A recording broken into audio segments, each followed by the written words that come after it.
This is a HeadGum podcast. Hey everyone, it's me, Violet Chachki. And me, Gottmik. And you are tuned into another episode of No Gorge.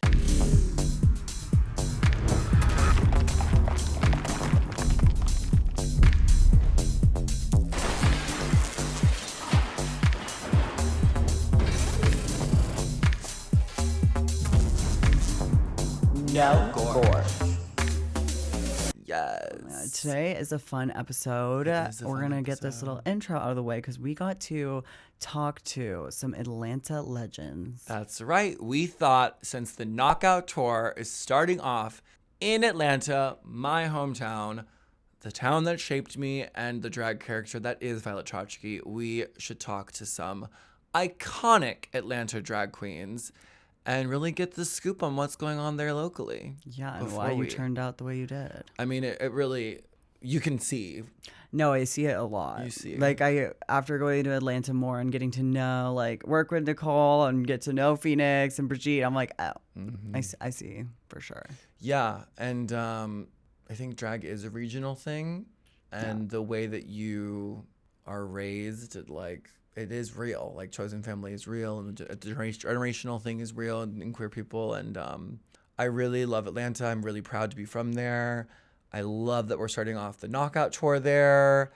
The venue that we're doing is the Variety Playhouse, which is I think it's like a vintage movie theater that they turned into like a rock venue. I can't wait to go there. It's pretty cool. I used to go see shows there as a kid all the time. My parents would drop me off. Mm-hmm. I would see I saw Justin Tranter there. Well, he opened for CSS. I think I saw CSS there. I saw Ladytron there. I've seen a bunch of bands at this venue. It's so funny to be back. I mean, this is the third time I'll have performed at this venue. Oh, that's crazy. But I used to live right around the corner from it. I used to walk to it. Wow.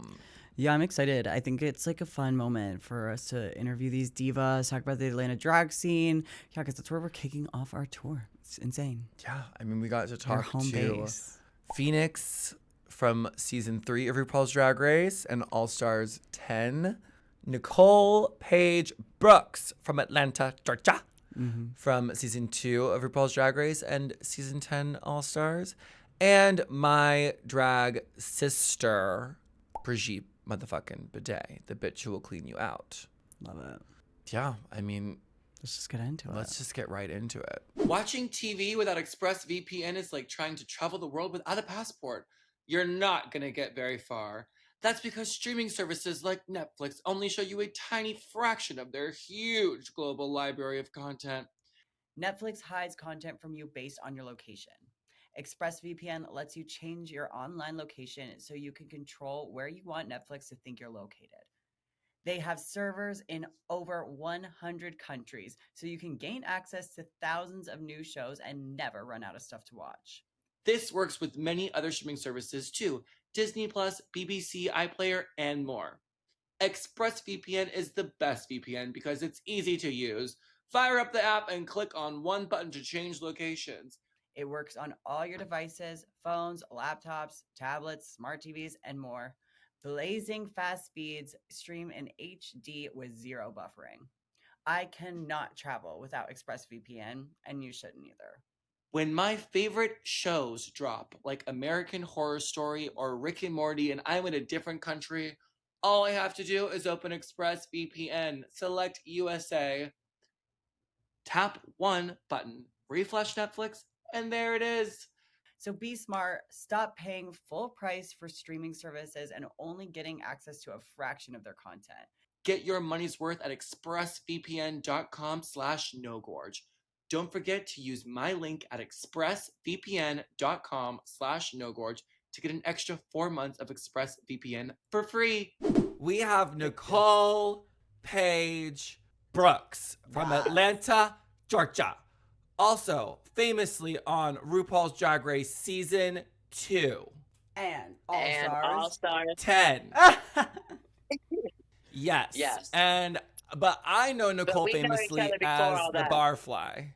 Before all of that, me and Nicole go way back. I believe you were reading me since I started doing drag in the clubs. You were always at Jungle, I remember.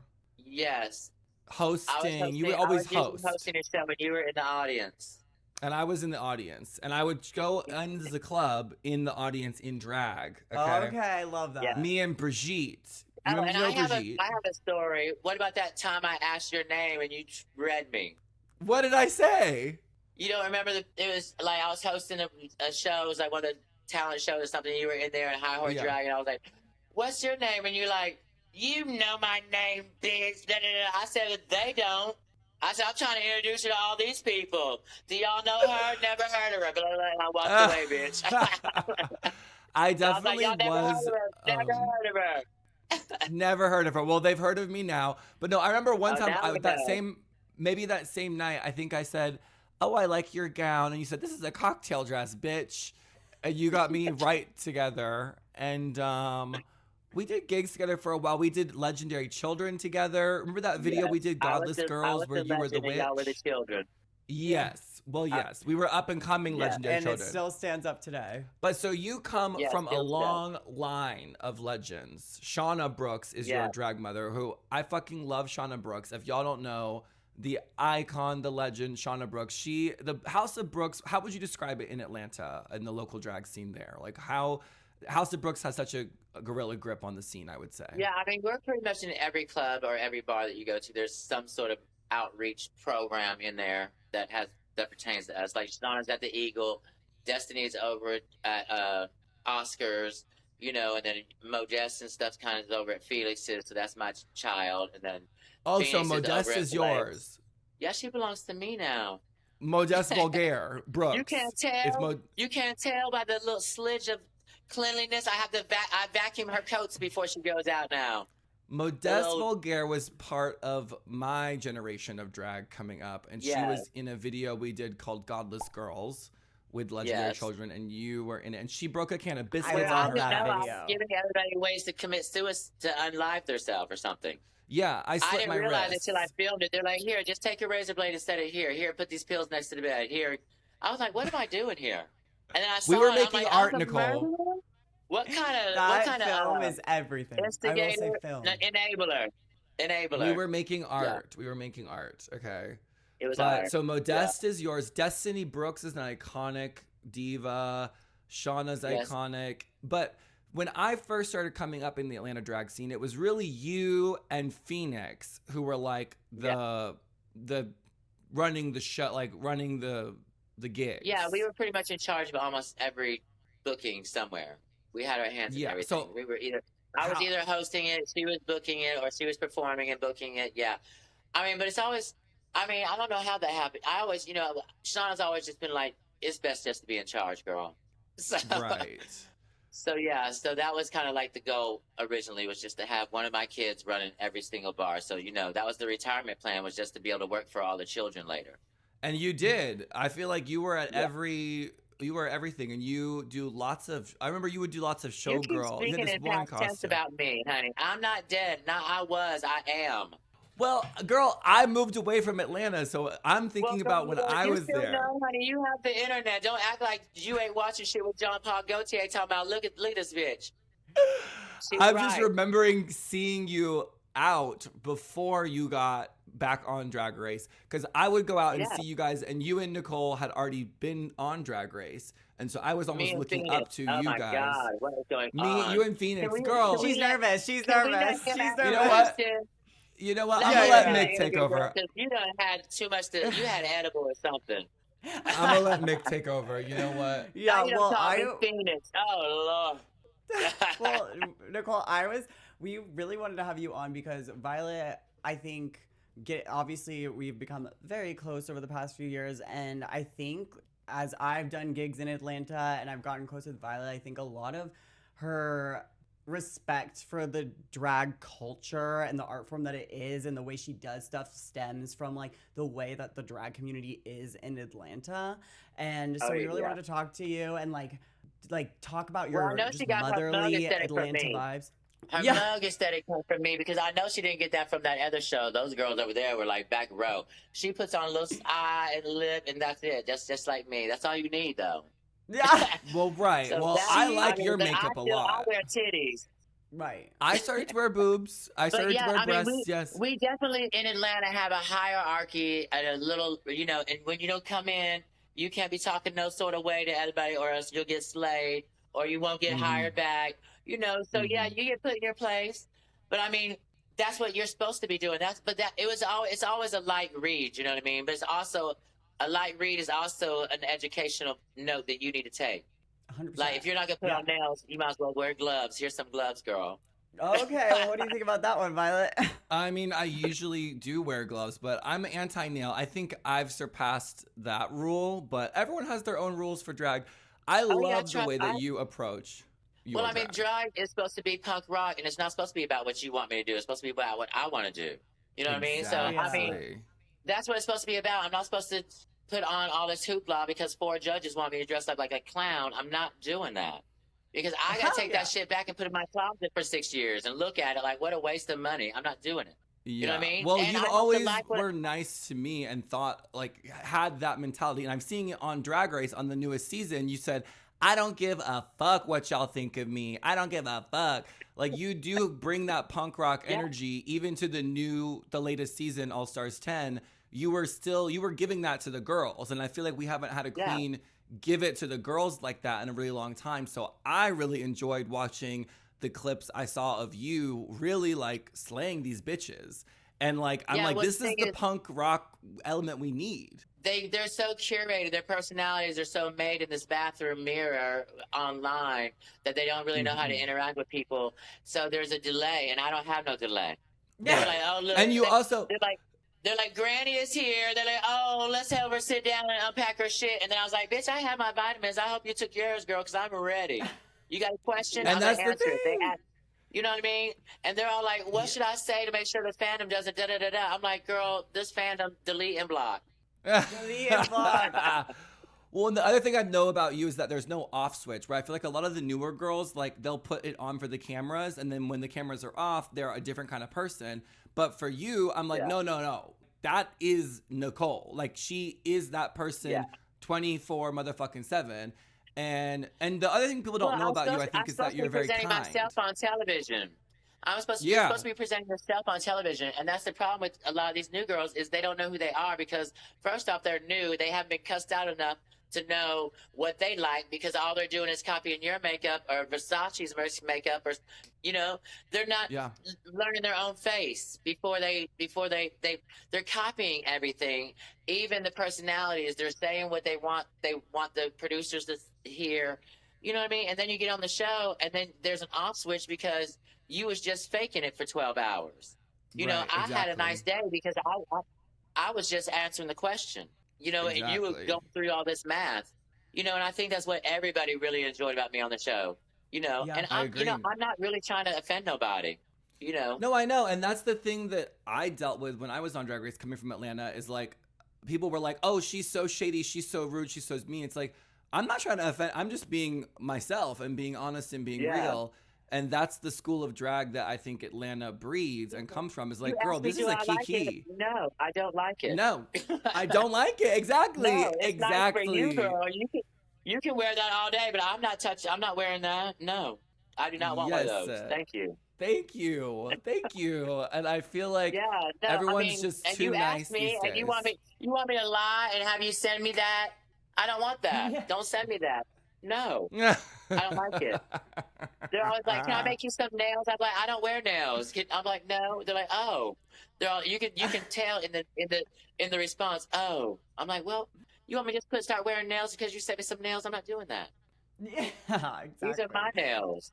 This chip belongs to me.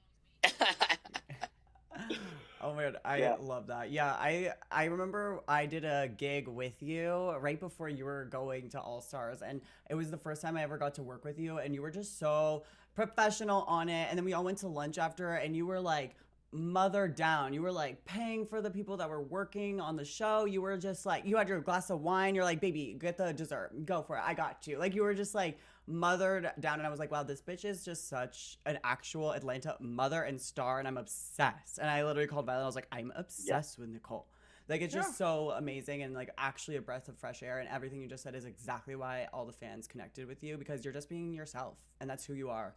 It's amazing. And I hope that inspires this new batch of girls to come on there and actually just answer the question they want, the way they want to answer it. You know, and it will make for a more interesting show. Instead of everybody answering it the same way and that's all bullshit, well, nobody thought about it then. You know what I mean? You're not thinking for yourself. If you're just if everybody had the same answer, that's not it. It was multiple questions, there should have been everybody had their own answer. But no, these girls just want to answer it the way they want to be answering it. You know, and also I love all the fashion, all that kind of stuff, but you coming out in full blown Versace, which is not something that these new girls can do. It's not obtainable. I don't think it's fair. You know what I mean? So I would have been that would have been a top for me as far as what you wore. I'm like, that's not cute. Nobody else can do that. That's not rah-rah. Yes, bitch, and come for me. Yes, get her, Jade. Somebody else put that look together, and she just said, "I'll take that."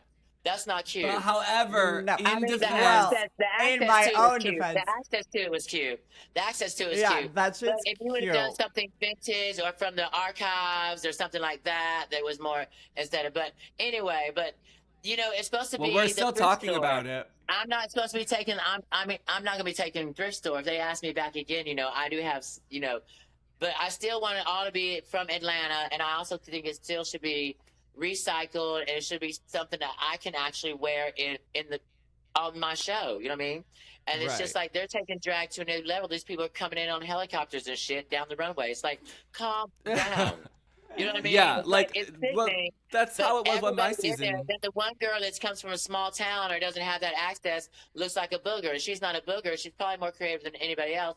She just doesn't have the access to what you have access to, and it's just not really fair. Like season 1 and 2, we were like literally every episode making the hair on set, doing the makeup on set, doing the outfits on set. You know, we pulled from our closet and went to the show. You know what I mean? That's what I did on my season too. A lot of the themes for the runway, I was like, oh, okay, the theme is green. Let me go in my closet and get my green feather outfit that I wear at the show. And you make a lot of your costume because I've seen you do like those big reveal feather things, and you break up mirrors. I also get to take. Shut up! Come here. Come here. But I also get. Girl, get your dog, girl. Is that Phoenix? Lower the blinds for me. Oh, well, we're getting something delivered probably. The thing is, I gotta take a month to do those. You know what I mean? It was like look at it, come back to it, take a smoke break, come back to it. You know what I mean? Yeah, I remember seeing them, and it's you the were time on the show restraint too. that I don't like on the show. They're like, here, do this in 12 hours, and you don't know what any of the material is, and blah, blah, blah, blah, blah. I mean, I could do it if you gave me a week. I'd like to have, but you know, they want you to rush. But also, I don't give a shit about that. I'm not. I can make my shit over the time that I have when I get back home. These girls be crying in the corner because their machines are breaking and shit. I'm like, girl, get the glue gun and get over it. That's this one. This one was crying on. You were upset. It is stressful, and the machines do break. And I think that it's a setup. Sometimes I'm like, there's no way all these machines are breaking. I have the same machine. There's get the glue. What'd you say, Nicole? Get the glue gun and get over it. Get the glue gun and get over it, honey. Get the glue gun and get over it. Literally on season 2, I brought a glue gun with me and I brought glue sticks. And by the end of that that runway that we did, I made Sonique and I made Morgan's outfits. And Morgan said she thanked me. Girl, sorry. Girl, get Modeste out of the room. What is it? You have a surprise. Something. I don't know. Come here. Come on, outside. Come get this ball. Here, go. I love your dress. Here. Come on. Go get it. Go get it. Go get it. At least muffle it. Okay. Yeah, at least I got ready. Love you in your pajamas. How nice. This is fucking Armani. Thank you very much. Girl, your viewers don't want to see a bunch of men sitting around talking. Yes, they do. Well, I love your dress. Tell us about your look today. What are you serving? No. Daytime realness, talk show host fish. I went to the mall and got me some Akira, honey. Akira. She's an Akira queen. Akira. We love Akira, girl. We love it. Clearance. Well, you know what? You would always say, we're going to go have a rah-rah after the show. Would you want to go around and rah-rah? Do you still rah-rah? Is this a rah-rah look, would you say? A titty look. A titty look. Bring a See, titty the girls look. don't do the girls don't do a titty look. That's what I'm saying. These girls these days, they don't have a purse. I think it was you that said on season 2, where's your purse? You ain't got a purse or nothing? Let them back in, babe. Are they done? Will they be done barking, right? Turn off the power. What? He says our electric meter's overheating. What? But I told him to come back tomorrow. Oh, I'm not plugged into electricity. Oh, the light. Our electric heater is overheating. Our electric meter. Oh my God! Turn off all the other lights in the house, babe. Babe, Is that it's your not man? It's the electric cars pulling. Oh, well, unplug them. Fine, babe. Babe, no, it's not. Don't burn my house down. Not the House of Brooks, girl. Okay, girl, we're burning the neighborhood down. Okay, stressful. Yeah, well, I would say, you know, because we used to have to, now we do the meet and greet, and we used to have to go out and say hi and thank you to all the fans. So I And still do that, titty. you know what I mean? What's the point Yeah. of going out? And, you know, I'm not one of those straight to the dressing room, hide in the dressing room. I'm going out, I'm meeting the bartender, I'm saying thank you, getting me whatever I want. I'll be like, here's my tickets, hold on to these because I'm going to lose them, you know, and say thank you and please so that, you know, I get the proper service when I come back later. Right. You know, Yeah, these that's other smart. things are like, oh, I'll be in the dressing room and have the runner come do it. And then they give them $10 at the end of the night. And that's another thing about me taking care of them at dinner or whatever. I don't go out to dinner with them very often, but they take care of me every show. You know what I mean? Right. So that was an opportunity for me to do that. So that's why I did it. What the? Well, Hey, come here. Shut the fuck up. Lay down. Lay down. Silence. Down now. that's how she would talk to me back in the day. Yeah. That's exactly. Silent. I'm getting more flashbacks. Like the bitch you are today. Yeah. Well, because Babe. I was kind of a booger back then. Yeah. Well, Lila always talks about that back in you the are- day. How Okay, bitches well, like got back together. then, I mean, I just came across a video recently. It was crazy. But I think you were doing a look or something. You were trying to look crazy, I think. I was hope. trying to look. Well, back in the Yeah, day, I mean, you it was always like the more kinda- your makeup you eyebrows put were a little- on. Do what? I feel like back in the day, 2015, that era, it was like you wanted to be really, really painted. And that's sort of what a lot of the Atlanta drag legends like you and Phoenix kind of told me is like, oh, bitch, you're painted. And so to me, I always thought the more makeup, the better. So she's blaming you for that video you saw. So that's where I was doing all that raw, like too much with the I makeup. told But you now, that your today mug is based on me. That's them other show Yes. queens that was terrorizing you. Honey. yeah, that wasn't the me. other show, I that was the probably Eat telling you Cheeseburgers. that looked crazy. Yeah, I probably you- came over and like, this is crazy, girl. Yes, you did. Yeah, I'm sure I did. was I'm like a booger. We don't need to do no photo of this. You better not videotape it either. I was a booger. Nicole, do you remember the club La Buzz in Marietta? Yeah. Do you know that I got I'm Miss banned Gay from Cobb there? County 2000. That's my only title I ever had, Miss Gay Cobb County. Miss Gay Cobb County in the house. Woo! You have a crown for that? Not still. I think I made an outfit out of it. Of course. Smash that shit up, put it on an outfit. Yeah. So what did you do for talent when you did win Miss Cobb County? What was your like, I did. was there question and answer? Yeah, and I did all that, honey. Like it was So like it's one of like- those questions. What would you do to promote? Blah, blah, blah. I said, anything I do, everybody knows about it. Wait, I was why like, did you get so- banned from there? What do you mean? I said, got- so give me the crown. I promise you, everybody's gonna know. Hell yeah. I And said, I they did, promote I mean- everything I do all the time, everywhere I go. I said, so if I win this crown, everybody's gonna know about it. Yeah. And they were like, And it's Here you true. go. When I first started going out, Nicole was such a fixture. I remember one time, the first time I ever hung out with you, we were at someone's apartment and there was a giant Jenga set in the middle of the apartment. And it was not Genre Monster, but who was the other queen that was with Genre who was older? There was another Rogue. queen. Rogue. It was Was it Rogue's Rogue? apartment. Rogue. It was you, Rogue. I think y'all were living together in this apartment. no, in the same building. She was in one apartment. I was in the different stairwell. Yeah, I think we were at Rogue's apartment and I Yeah. had to be 16. There's no, I had What? no business. Yes, bitch, I had to be seven. Oh my like God, I had to what be. were you doing? Who brought you? I didn't bring you there. I don't know. I don't know, but you were You there, went with and there was who a. did? What the hell were you at Rogue's apartment for?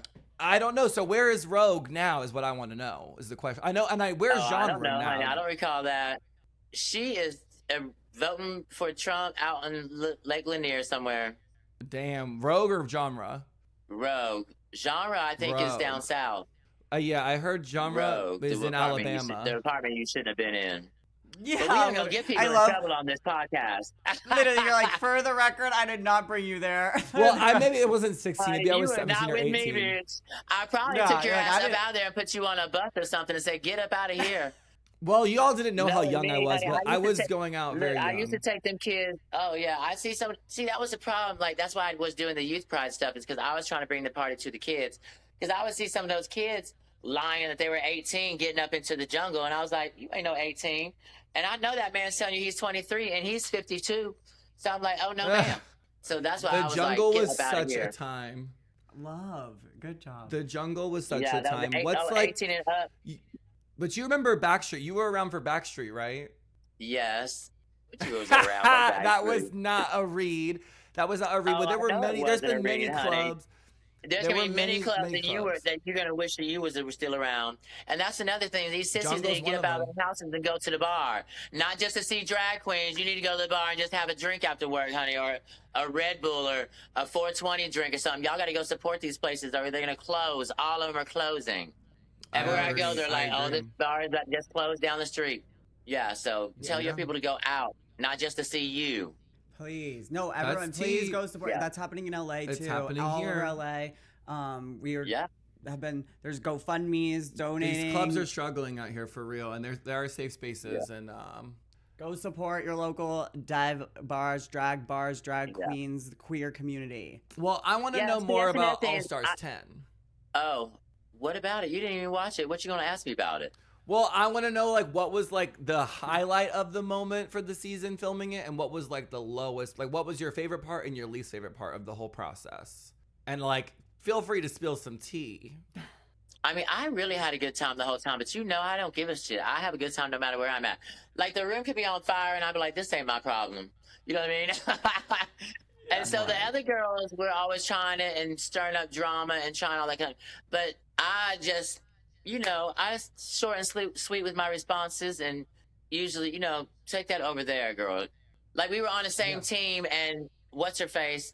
Isabella was like, who's the weakest link on your team? I was like, girl, don't look over here and say me, because I'm gonna cuss you out, and now we gotta work together. I said, what you need to ask Isabella is who's the weakest on her team, because you're on my team, so don't look over here at me and say something crazy. Because we gotta work together. You know what I mean? I said, don't set up for this. Don't let her set you up. Yeah, that's like Right to that my new face. format. I said, you is better turn intense. around and say something to Tina Burner. Yeah. Mm. Oh Yeah, my 'cause I gosh, know it that ain't is a me. crazy cast. Yeah, no, literally. I mean, that's how I Yeah. was too the first I time mean, I went it was on. I was really- just didn't give a fuck. Yeah, well, the second time, you know how it works. You know what I mean? And also, the first time I had young children and young nephews and nieces in my life, and I was really, really worried about what they would have to deal with. Because, you know, this bullying stuff was kicking up like crazy around then. So I was just Right. really nervous about what the children in my life were going to have to deal with after what I said. So when I saw them girls fighting and acting crazy and then pole dancing and all this other hooker stuff was happening, I was like, this is not what I wanted to be doing. But now You're all a those people are lady. grown and they live for, you know, so Right. I went on there and it was really unfiltered and unedited and just answered all the questions. And I like that cast. Tina Burner is an icon to me. I love Georgia's adorable Mistress. I had not met her before then. Carrie Colby, trans icon. Love her family. Who am I missing? Is there somebody else? Girl, it's your season. I don't know. There's a lot. I mean, that cast was great. I loved Oh, everyone on Lydia. that season. Lydia. Oh my God, I love Lydia. And I had worked with Lydia. Miss Hole is what I like to call her because you know her name is disgusting. So I call her Miss Hole. And I had worked with her up in Pittsburgh, but I didn't realize it until working with her on the show. I was like, wait a minute, you're that thing, that crazy. She was dressed up like sausages running around Pittsburgh. I'm like, what? That's I was like, I love all this craziness you're doing. I don't understand none of it, but I love it. Yes, literally. Yeah. That's hilarious. Yeah, no, that season was amazing, and you literally like everyone was just so in love with you, just because you're just unapologetically Nicole Paige Brooks From and Atlanta, Georgia. from Atlanta, Georgia. And also your verse, NPB, FAG, Nicole, honey, you know me. Oh, you're I a like FAG Violet. bitch. yes, you're Violet right. will walk Too. around Well, all day singing it. people don't realize, like, bitch, I'm from these vultures raised me. Nicole is the reason I am the way I am. You bitches don't you're get not it. gonna blame me for everything. I'll take credit for the good parts. Yeah. Okay. Well, wait, I want to ask you one more question. So what is one thing that you think the rest of the You're world... frozen. Wait, Hello? you're Can you hear frozen. me? Hold on, your How minutes. about You're running now? out of minutes, girl. Hello? Okay, Can you hear me go now? ahead. What is one thing that the rest of the world and the country should know about Atlanta's drag scene as it pertains to like regional shit? Because I've been traveling a lot, and a lot of girls do drag differently, different places, but Atlanta's very special. So what's something that you would tell everybody about the Atlanta drag scene? We have all of it here. We have all the crowns. We have Continental America, Mr., Mrs. We have Drag Race. We have All Stars. We have all the drag rah-rahs come back to Atlanta. We have all of those crowns and those titles here.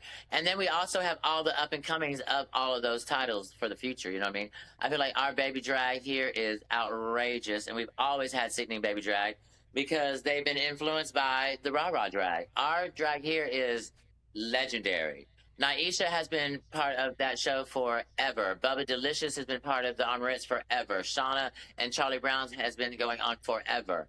These cast members have been performing forever and influencing every third person that has touched the stage in Atlanta. And you used to, what I was like, you used to have to go to different bars to see all of them. And now it's not that segregated in Atlanta. And that's what's really nice. It's like now you can go and actually see a continental, everything from a continental queen to a bearded baby queen in one show. Yeah, that's how it was when I started. And There I was love like that. the Stars of the Century. There was what me and Brigitte kind of started on the east side. There was Blake's. There was Burkhart's. There was Friends on Ponce, Aqualencia Latre. There was all these different kind of pockets of drag. And now it seems like everyone is sort of coming together in a way. Would you say that's accurate? Yeah, absolutely. Like Naisha, Bubba Delicious, and Lena Lust were all in the show with me for my birthday, and I was sitting in the middle of them going, oh my God, that's where I thought about this, is how I used to have to go to the Armory to see Bubba, I used to go over here to Backstreet to see Charlie, and go to Star of the Century to see Naisha on Mondays, and that show is still going with her daughter Stasha running it now.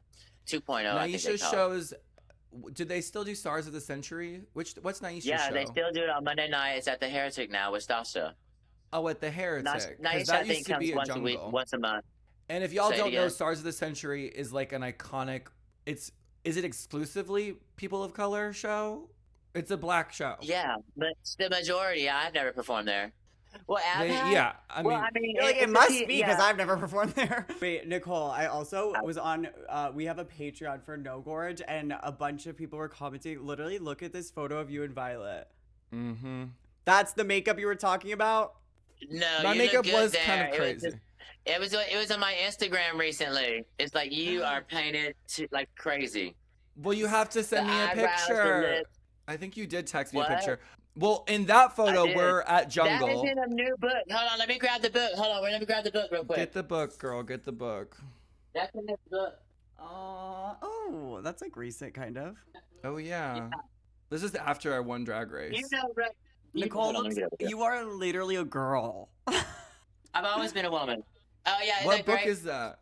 It's in this. You know, Russ Youngblood's been photographing Atlanta for years, since Backstreet days Yes. and beyond. You're in here. I tried to mark the page, but I don't know which one it is. Yeah, but there's a bunch of. But I look on the crazy? same page with you.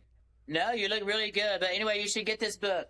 Yeah, you should get it because your early days are in there, and you'll know a lot of the people because it's at the parties, like the Legends of Drag parties and stuff like that. Okay, well, I need And, to like- get this book. You'll have to send me Yeah. pictures so we can put them on the screen. I'll send you the link so you can like post it up and stuff Yeah, okay, because cute. that's got Well, a lot of listen, Atlanta drag history in it. All right, well, we love you ask so me my much. answer my closing question so you can wrap this up. Okay. My closing question for you is just partially just admiration. I want to say congrats. I'm so proud of you and I'm so happy for you and I'm so happy the world got to experience Nicole Paige Brooks again. And I'm so glad you got to be in like this crazy like world that Drag Race is now and just show people what it is to be a true icon, diva, legendary Nicole Paige Brooks ass bitch that you Icon. are.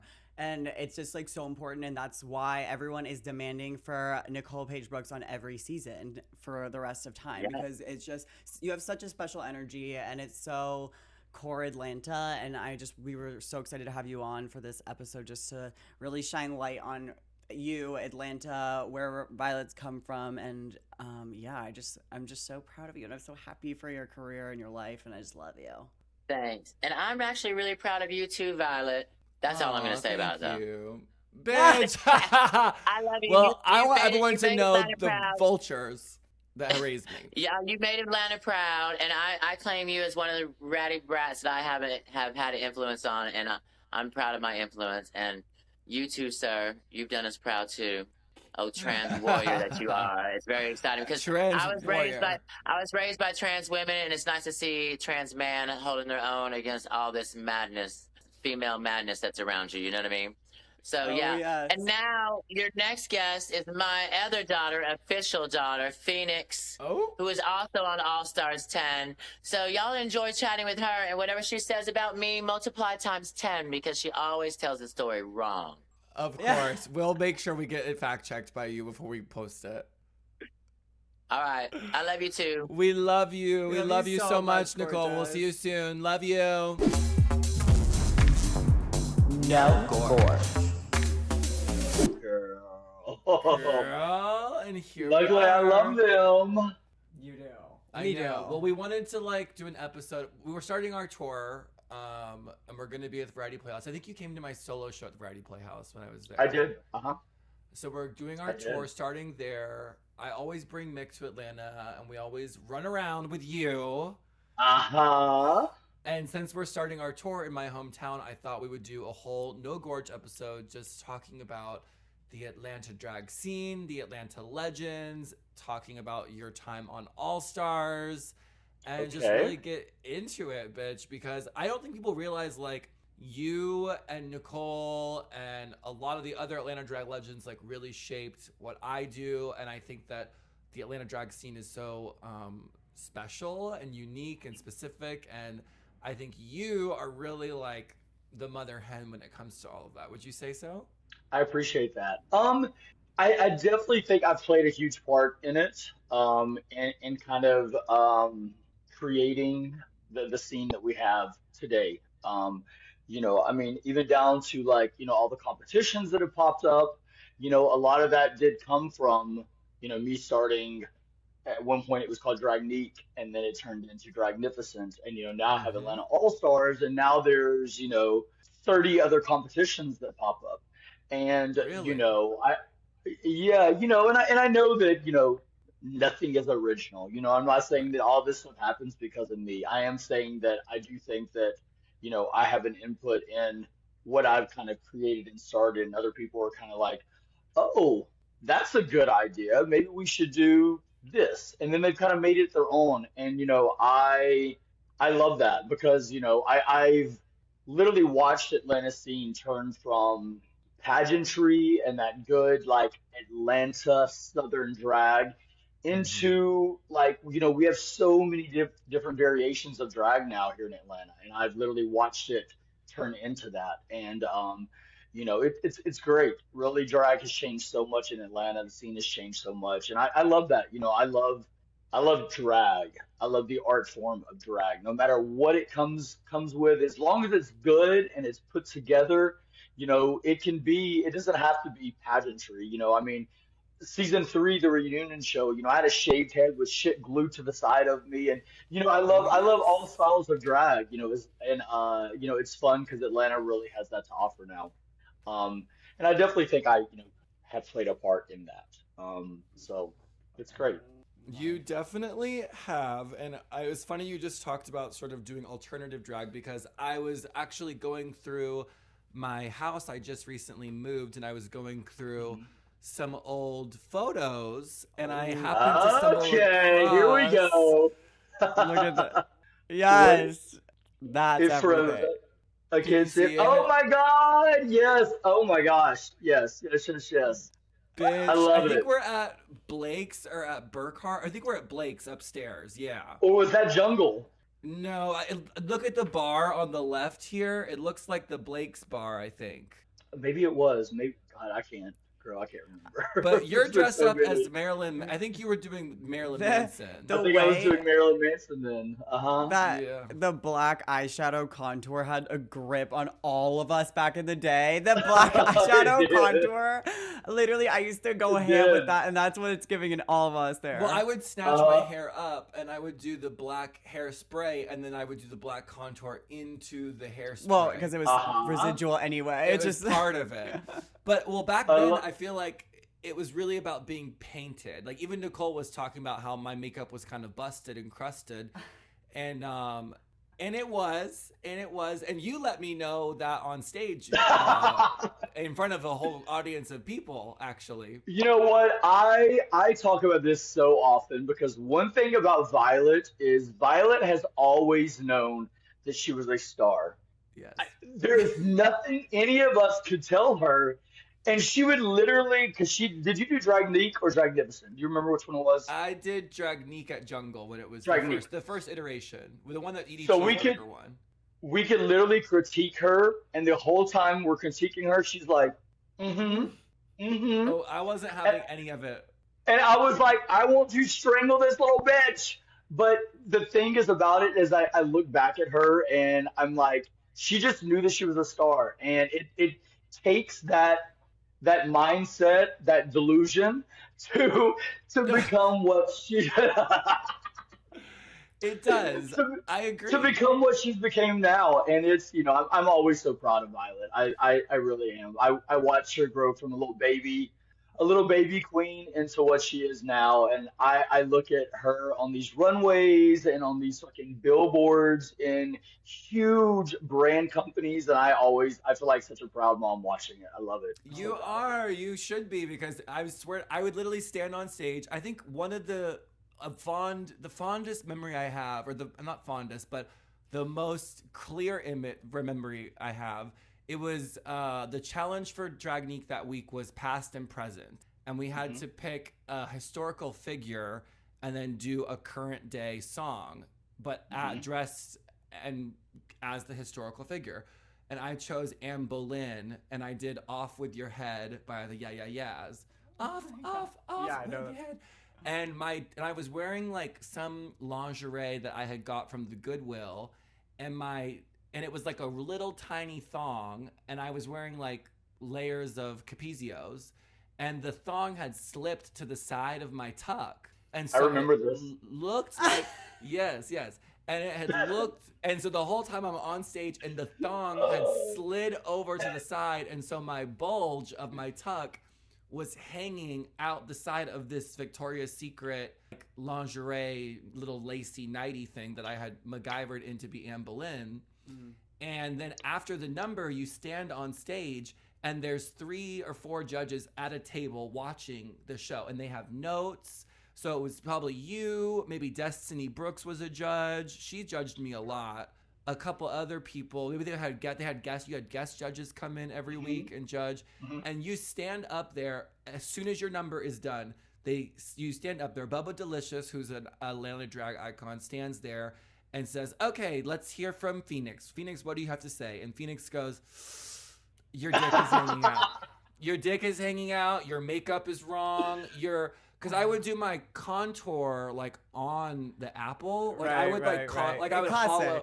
I would like curve the contour up into my nose. And I just looked. So it was like crazy. a Nike check. Yeah, like a Nike check. It's a classic mistake. Yeah. But the bulge thing has not changed. No, the bulge is still. I have a You medium. didn't get through to her. It's gotten better. It's gotten better. No, It's gotten it is. better. I need to see It's what it looked shown. like before. Well, sometimes I wear these things that are just not designed for people with penises, and a tucking panty, has that elastic on the side that really gets you all together. Pulls but it like in. Yeah, a leather panty that's made for somebody with a vagina doesn't do that. Yeah. So, sometimes the tuck slips to the side. A lot of people think that my balls are hanging out, but it's my tucking panty, which is just a gaff, which is nude. So a lot of the comments on when it does happen to me, which it does sometimes, they'll be like, "Oh, Violet's balls are hanging out." I'm like, that is my gaff, and my gaff is showing, and that's all that's happening there. So why don't you tape? Because I don't like to shave my pubes. I don't like the spray Got it. adhesive. Nicole actually is the one who taught me how to tape using duct tape and spray adhesive, which I did a lot on Drag Race. You make a little martini glass. So, I mean, I learned a lot. Like, you and Nicole both really taught me so much and have been so, like, formative in my early drag years. And the Atlanta scene itself, I don't think people realize, like, bitch, you will stand on a stage in front of an entire audience and they will tell you exactly what is wrong with your entire everything. The performance, the lighting, the visuals, the cues, the dancing, the movements, the hair, the makeup, the shoes, the tights, the everything. Like, I'm talking about that they're not playing games when it comes to drag, and people don't realize that's what it is regionally, and that's why. And my thing is, like, I never, and I know people will probably watch this and be like, well, Phoenix, da da da da da, things that I'm not perfect, and I know the world has seen, I'm not perfect. But every time I'm critiquing someone, it is always coming from a great place. It is never to tear someone down. Of course we're all shady. It's drag is part of it, because at the same time, while I'm doing these, producer side of me, I'm creating a competition and I'm there to help the contestants, but I also have a show to put on for an audience. So it is that give and take of what I'm critiquing, but everything I tell the girls, it is genuinely for them to hear, process, and later on think, maybe they're right with this. And you know what? And there's some things that, a lot of girls do take into consideration and they use it, as their drag evolves. And then there's some things that people are like, oh, that doesn't work for me. And that is totally fine. But, I am always there to try and help, because, I coming up did have some people to help me. But I didn't have competitions like Dragnificent or Atlanta All Stars. Those were not an option then. And I'm like, as a up and coming queen, I'm like, I would have loved to have had opportunities like that to actually like learn something. And, because usually when I'm critiquing someone, I'm also telling you how to fix it. I'm not telling you just, I don't like that. And you did do that for me. You came backstage and after you did the critique in front of everyone, when I was mortified, you came backstage and you said, don't do the Nike swoosh. You should keep your blush here. And it did. And I think about that every time I get in drag or do my blush. I'm like, and I look at pictures and I'm like, wow, that moment really helped me.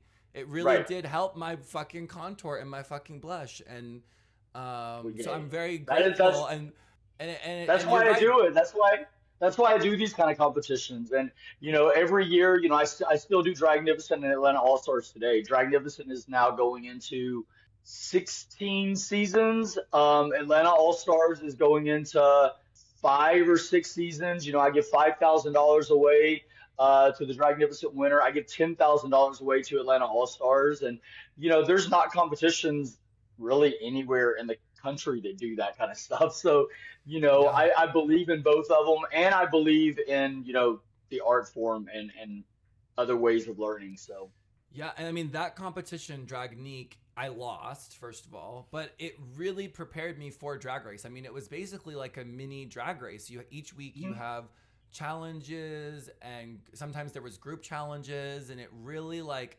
prepared me to be ripped to shreds on stage.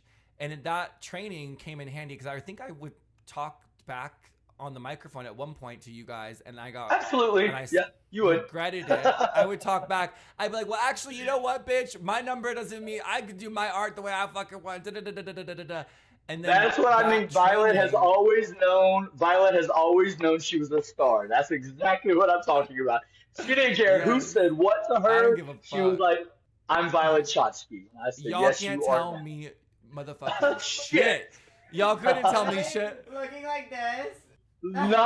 Couldn't tell her anything. Looking like y'all could not tell me shit back then. You can't tell me shit now. And then, like, even looking at my season of Drag Race, when they would critique on stage, I learned it's better to just go, okay, sure, and just let them have their judging moment, and then in confessionals be like, I hate Michelle Visage. Yeah, go back. And then really, be like, fuck that bitch. I'm gonna do whatever the fuck I want to do. And so that because Gottmik really prepared me for that. it's also, I think it's also though, like sometimes no one likes to be critiqued. No one, you know what I mean? But I think that sometimes we can hear something and be pissed in the moment, but the worst thing is for you to cause a scene right then, and then later on go, oh, wait a minute, they were right. You know what I mean? And then you're like, fuck. So especially I mean, when they're just doing their job too. Like a judge Right. is there to judge, and that's their job. And you're there to be judged as a contestant. So it's like it was trust really me, helpful, informative. Yeah, I know you have to deal with it all the time. Well, I learned that on All Stars, and I got, I stuck my foot in my mouth with the whole Ice Spice situation, and Well, talk to us about that. I mean, for the people that don't know, tell us what all went down. Spill the tea. Hydrating. Hydrating. You know what? It was one of those situations where once again, I heard something, and I reacted not fully processing everything that she was actually saying. Because okay, like I don't really know what I'm allowed to. I think I've already said it, so I guess it's fine. But the NDA. Yeah, but like you can see on the show what I'm wearing. That's where I'm wearing the latex situation, and I'll be very transparent and very, very honest. Even the girls, the other contestants can tell you, like where she is placed in the lineup and where I am, she speaks very, very softly. And I've got this like thick latex covering my ears. I genuinely cannot hear hardly anything that the judges are saying. And that is like a genuine response. I just could not hear. So when she's talking, I'm just like, just so that's all I really knew what to do. And then when we finish and they're like, you all can go backstage, I tell Irene, I was like, I couldn't hear a fucking word Ice Spice was saying. And that was, she could have been complimenting me or letting me have it. I could not hear her. And Irene was like, girl, it's fine. She read you, blah, blah, blah. And I was like, well, what did she say? And she was like, don't worry about it. We're about to go film. So when Ice Spice comes into the room, yes, I'm nice to her because I don't really know what was said. You know what I mean? And that is why I didn't react in the moment because and yes, I could have spoke up and said, hey guys, I can't hear anything. Yeah. And hindsight looking back, yes, I should have done that. You both know the intensity of standing up there.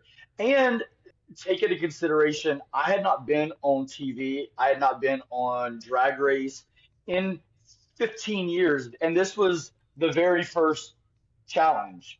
Right. I'm terrified. I'm so nervous. It's a lot. I mean, in TV, it's changed a lot in 15 years, and it's being. I've been saying, don't realize it's really nerve-wracking. They're so long. Like I don't even when I don't have latex hoods on. Like I have been up there with latex hoods, and it is impossible to hear. And I've also been up there where it's just like you're in so much pain and you have to pee so bad that I'm blacking out anyway. So I'm just trying to not. I'm like literally. People don't understand that. I'm like I've been in latex, lubed up. Corseted out of my mind latex for 12 hours in platforms. At this point, I'm just like, just nod and smile. Girls that piss themselves up there. It's hard. Smile and wave. And the fan base they don't fully understand that part of it. Right. And but getting back to what we were saying, afterwards, I really did not know what she said until we were in New York at the press tour. We get to watch it with like a live audience, but we're kind of in the back and they don't see us, blah blah blah. So that was the very first moment that I heard what she said, and that was on like Thursday or what it is, and then it airs like the following like Friday or it aired. We saw it Wednesday and it aired Thursday, whatever it was. Yeah. So I didn't respond then. I saw her say it and I just was kind of like, girl, what the fuck, So then when it aired, I woke up to all these messages from the fan base like, girl, fuck her, fuck this, da, da, da, da, da. And I just threw some drag queen shade. You know what I mean? Like Yeah. I just threw it out there and really did not think anything else about it. And then I woke up, I guess Yes, Saturday girl. because I popped it out there on Friday. Friday morning I put it out there, and then on Saturday I woke up and was like, "What have I done?" Like That happens to us all the time. Trust me, girl. It happens all the time. I wake up on a Friday. I'm like, what happened? What did I say now? What happened now? like literally there was some it's like I haven't been on Twitter in forever because of administration stuff. Nothing to do with all. Someone was like she got off Twitter because of all. I've been on Twitter forever. You know what I mean? Right. So I wasn't on it, and I woke up and there was some big like um uh podcast, whatever, I don't know. So he was like pop culture guy. So evidently he took it and reposted it, and it just blew up. And a friend of mine he texted me and was like, "You're on whoever it is," and I was like, "What is that?" Still like not a Literally, clue.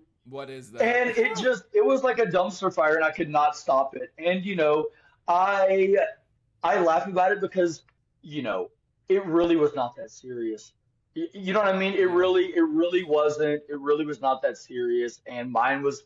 I just kind of made a little joke about it. And at the end of the day, I tried to like defend myself on it. And I think the more I defended myself, the worse it got. And I just was like, oh. Yeah, So I mean that's how you have to take it. I mean, these things are really not that serious. It's not the war. We're not curing cancer. It's Men in wigs. it's men in wigs bullshit, and you have to, and I yeah, have to remind myself of that a lot as well when we get in the mud for some of this shit that goes on. I'm like, girl, we're talking about drag, just enough. It's not that serious. yeah. Serious. At the end of the day. Yeah, I think my just like credibility I felt was getting challenged for a second, and and it really, who cares? Honestly, like who cares though? I mean, it doesn't really affect me at the end of the day. So Yeah. So would you say that your overall experience on All Stars was a good one? Was it a bad one? Would you have any regrets? Did you enjoy it? all the above. All of All the the above. above, That's how it all the goes. Yeah. above. And there is, now I can sit where I'm at, and there is so much I would have done differently. Like when I tell you there's so many things that I would have changed, and I leading up to All Stars was insane. I my for one, my coming and going look, I had two different designers cancel on me. One canceled like the week before, Girl, what and is up with lit- that? It's rampant. it, These bitches, it it's was rampant. it, Unprofessionalism. it was the most. I was so frustrated. And looking back, I had another idea, another concept that I wish I would have just. It would have been a lot easier to execute, and I was like, I wish I would have just did that. And Right. and but I really had this like idea of kind of like connecting with people all over the world about my sister. I thought there's millions of people around the world that could kind of like connect with my storyline and the way I was feeling and the emotion. It's the most traumatic thing I've ever went through in my life, and I think that COVID and millions of people from around the world could feel that and they understood that. So I think that was why I was trying to make that happen no matter what. But Right. looking back, I'm like, I wish I would have said done, but Right. instead, Tasia, who was, one of the queens here in Atlanta, she came over, and, you know, her and Chris, who makes a lot of my stuff, Chris Tyler, and We all love my little Chris. like We love drag, Tasia. yeah, they all came over, and we put it together. And so there's stuff like that that I wish I would have like, changed when it wasn't Uh-huh. coming together. But even like, I went out to All Stars very stressed out. Of So I wish course. even pre All Stars I would have put myself in a better headspace Yeah. before That's I how got this there one because was on All Stars too. You Yeah. were super stressed as well. It's a part of it, I think, Yeah, right? going into All Stars 9, I was like literally so depressed, and I was like, there's no like way. I'm like in the worst mental headspace I could ever be in. yes, Like I can't even function day to day. I'm so depressed. But then the like the way that All Stars 9 was presented to me, I was like, this will never happen again. I just have to go. Like, fuck it. Yeah. And so I went just like so depressed, so like not my normal self. And so looking back on it, it's so weird because I'm like, that is just so not me. And like when I was on season 13, I was just like, it was my favorite thing in the world. Like, Violet was always like so confused because I was like filming All Star, or season 13 was my favorite thing in the world. I was Felt like filming that show was my personal hell. And then it was also so so stressful. 9, I was just like so depressed and sad. Like I felt like I was faking it. And there was one point where RuPaul, I don't even know if it aired, but RuPaul was just like, you don't seem like yourself. Like you seem like a ghost of yourself. And when she said that, I was like, wow, I'm not even hiding it. Like I'm not even hiding my depression. She can see that. Like we're not like best friends. Like she like can see from that far away from my life that I'm depressed and I'm not myself. Like great. And so that like spiraled me, and it was a lot. So I feel with that. Yeah. You know, and it's because it is so stressful, and getting it together just to get out there is stressful. So then when you get out there, it's super stressful. I mean, I was in the process of moving out of a place I'd lived in 15 years. My boys moved me while I was gone. So we flew out on Saturday. I got in a wreck on Friday. Oh, wow. It was literally just one thing after the other. It was a lot. So by the time I got out there, I was like, ah! And then and then, I mean, you literally arrive, they pick you up, they take you to the airport, and it's time to go. And it was literally on. So, you know, it was a lot. So, like, back to your question, you know, there's definitely things that I would change, you know, going on there. The after was such a roller coaster. At first, it was like all this excitement with the fan base that I was, you know, from season 3 and on there. And then it all just hit the ground because of the Ice Spice stuff, and then everything that went on with, you know, with Aja. It kind of, the fan base loved me again. It was just like this roller coaster, and I was like, this is the wildest ride. You know, but it's one of these things, like even with like the bracket system, you know, first couple of episodes I was really nervous, obviously, but by like the 3rd episode, I finally started kind of finding my footing. You know what I mean? And I was like, okay, I'm starting to have fun. I'm starting to relax. And then all of a sudden they're like, all right, well, thank you guys. That was fun. Yeah. And you're like, we'll call you. Oh, yeah, that is really crazy. That's really crazy. So, that's the hard part about it. Like, you know, it's like once you find your footing, it's time to go. So yeah, damn. Well, I know it's like so annoying to say, but I don't think you should regret anything. I think you're such a star, and I think it's so exciting to have you back on our screens because you are really just such a mother in the community. Yeah, I loved that one look you had. It was like almost Mugler and like red stones and like a big collar. Thank you. Chris made it. Chris made that, right? Probably so, yeah. Used to bartend at Jungle. We've known Chris forever, and you've been good. He makes a lot of your clothes.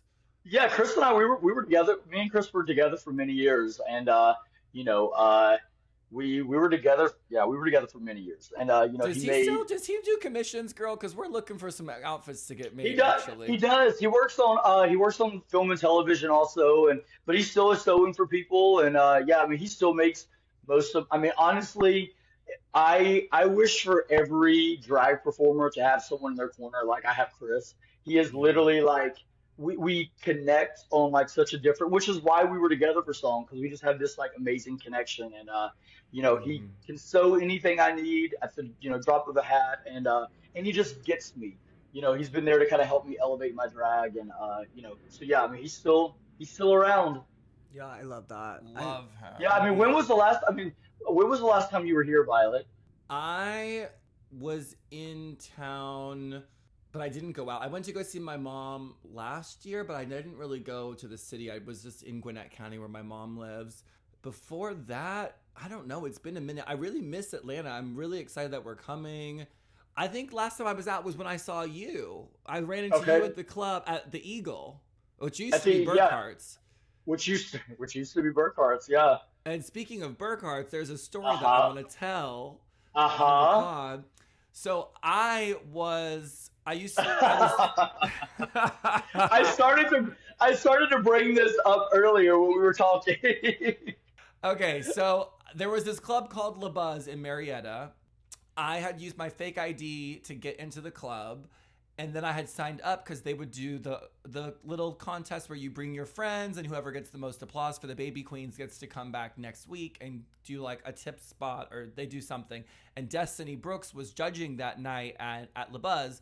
And I definitely was the best that night. The first night I ever performed, I did Heavy Metal Lover by Lady Gaga. Destiny Brooks judged me and said that I just walked around in a pair of pumps and I didn't do much.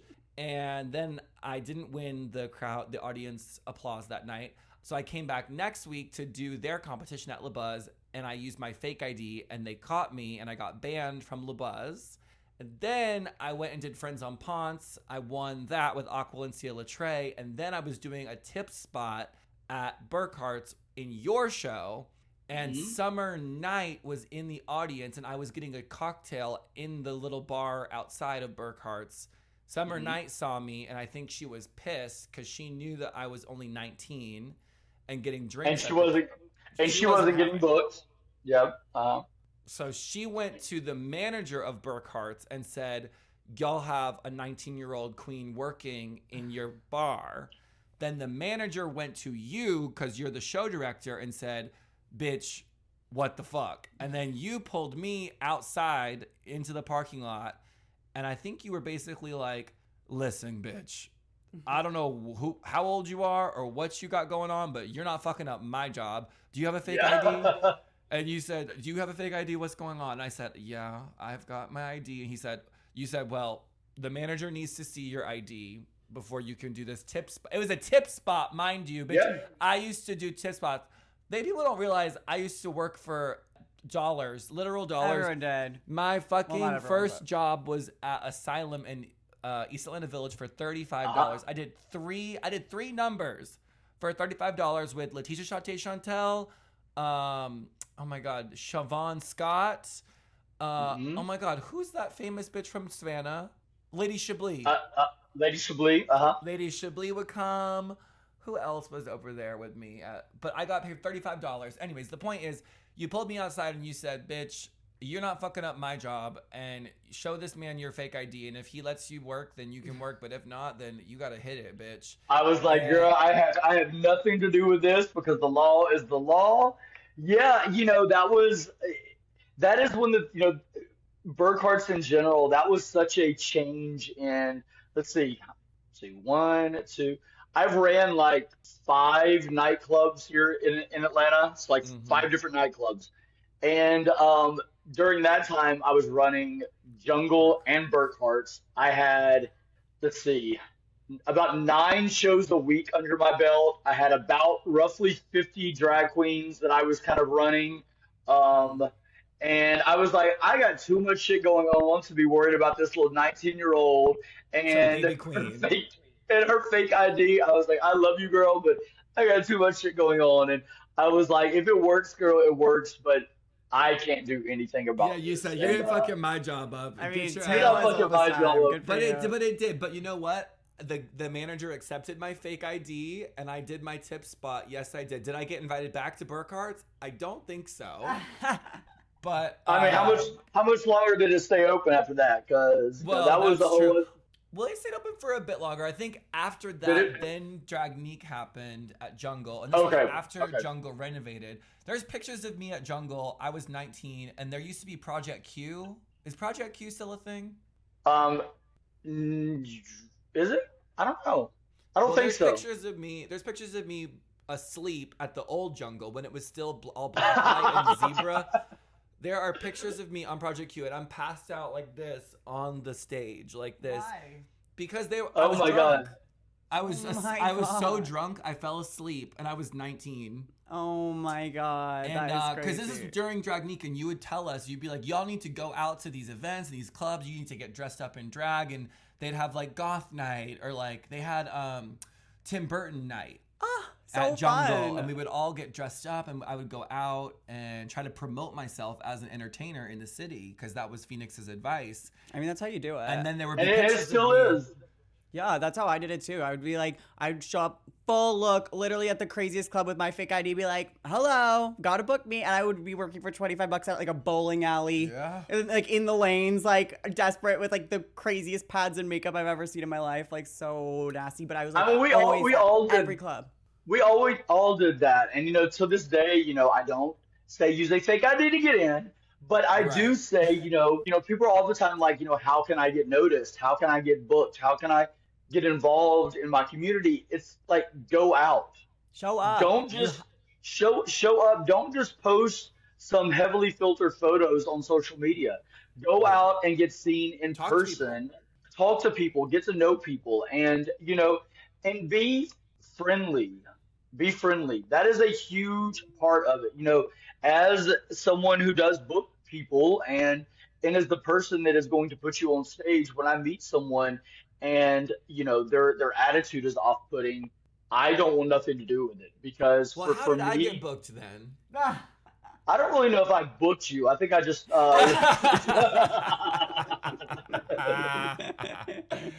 Yeah, that's tea. no, it is it is I'm a big believer in I would rather work with someone that is maybe not quite as good on stage but amazing to work with off stage, and rather than working with someone that is horrible off stage and amazing on stage, because people can always get better on stage, but that attitude, once it's there, girl, it's there, and it leaves an impression. Oh, And yes. you know, but I mean, but there are, some people do slide through the cracks, and they still make it big. But jokes aside, I tell people, obviously, Violet's name gets thrown around with being bitchy and that kind of thing, and I'm like, I have just a different love for Violet. I think I know her, and it's different. So when people say that, I'm always like, there was a moment in time that I wanted to strangle her, but I know Violet now, and it's a character. You know what I mean? And yes, is she bitchy? Absolutely, yes. Does she know I that think she it's is like amazing? more direct. Like even how me and It Nicole were is. talking earlier, it's like, is it Yeah. bitchier to talk shit behind someone's back, or is it bitchier to say it to their face? Yes, Like, I that's- agree. I agree, Which is and worse? correct. And I mean, but it's also, I mean, I don't think you're flat out just rude to people. I mean, I don't get to see that. She is not like that to me, so I can't I can only judge off how she acts with me. And for me, she's always given my life, and so I love you, Well, Violet. yeah, it's you and Nicole are the fucking savages that raised me, is how I always put it. And it's also like you said, in beginning, I'm not perfect. There's times when I've definitely, especially in the early days of my career, did things that I regret and X, Y, and Z, just like anybody, just like any human course. would.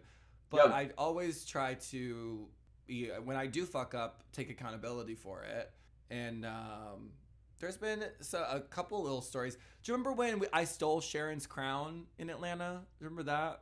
Absolutely. How could I forget? How could I How could forget? I forget? Well, that wasn't me, first of all, but I did wear it naked in the legendary children photo shoot, and which we are gonna be talking to Brigitte after this and really get into that I will. whole I will era. not even. But I will not even go into the night that it got stolen. Because I was. It was one of a pageant that we were running that night, Yeah. and we did have Miss Needles as a judge that night, and we won't even go into how how your friends even got a hold of that crown. That whole night They was were such a backstage. Girl, I don't know. I was there performing with the other show. My friends, it was Blake and Christopher Wilbanks Calling them and out. Atlas, and I think it was those three. Her crown was sitting somewhere backstage at Jungle, and they just saw it and took it. And then she had no idea even where it was because she was in that state of mind. So Yes, girl. And then the owner of Jungle, when shit hit the fan, they were trying to fire me from Jungle, and I was like, it wasn't me. It wasn't me. Right. It was my friends. And then what would happen would we be drunk, after the club, and we'd be at their apartment in Midtown, and they would come out wearing her crown, just as a haha, as a kiki, and I'm like, y'all are crazy. But you're like, give me that. I'm taking a photo in it. Well, and then I remember, and then I started to get a reputation locally in Atlanta as this like bad girl, as like somebody who got banned. I was underage drinking. I was banned from La Buzz. Had this scandal at Burkhart's. I stole Sharon's crown from Jungle. Me and Edie Cheeseburger had our little tiffs and riffs. And then we were causing waves on the east side with Brigitte and Dax and Ellisaurus. And then we did Legendary Children with John and Wussy. Before Wussy was Wussy, we were doing these Legendary Children shows. And I remember you were saying specifically to us, y'all aren't legendary. Y'all might be children. But y'all aren't legendary. And well, to speak to that point, you were around. I've seen pictures of you, which I really love to see, when you were really doing drag at like, I don't know if you were at fucking like underground. Like there was all these clubs before I was even around, before Jungle. Of course, Backstreet is one of the most iconic Atlanta drag clubs to ever exist, and it used to be 24 hours, right? It was like a fucking like the Berkheim of Atlanta. From experience, wherever Phoenix goes is 24 hours. Trust me. I was about to say, we were telling all these stories of Violet, but I have stories of Mick also if we really want to go there. Let's go there. What is it? Mick loves Atlanta. Last time we left Atlanta. Phoenix, I love going out with Phoenix. She is like my favorite person ever. First of all, just like, I think you were like the first one that booked me in Atlanta, and I went out there, and it was just like so professional and so gorgeously run. Yes. I was like, oh my God, this is so fierce. It was just like seamless and major. And then the second the show ended, it was like party time, and it was just like party time, and it was so fun. It's so fun. I'm like, this is how drag should be everywhere. Yes. I was like obsessed. There's a dressing room, there's a follow spot, there's the lights, there's the sound, like all the like doing drag properly and giving it the right space that it deserves, and then having so much fun after. Yeah, I loved it, but it's a balance. I love, look, I love to have a good time. But when I'm working, and I love the magic of backstage that makes everything come to life on stage. And I make sure that all that happens, and the show is ran. I'm big on time and call times, and I love that part of it. But I think that's what it takes to put on a great show. But just as much as I love all that, I love to have a great time and live the night away. So, we've definitely shared those moments. What was your craziest story with Mick, would you say? Because last time we left Atlanta, you think you were bleeding out of your ass. I'm not. Yes. Okay. Is that not true? I mean, I guess. You said it out loud, girl. Oh my God. Well, what is it? I'm not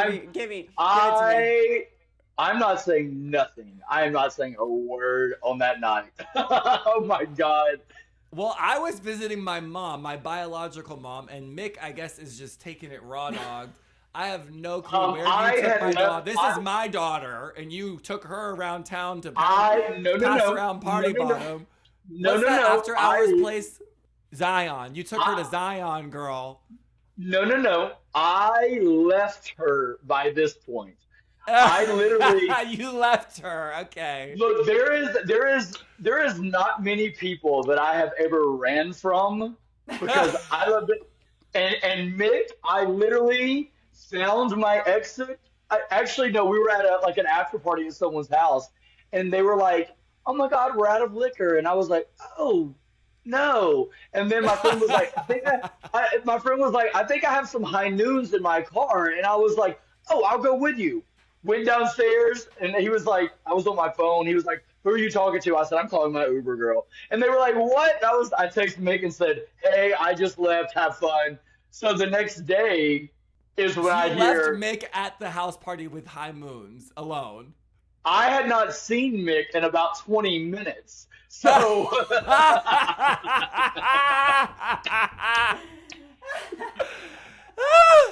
what were you doing, girl? So Mick actually left me first.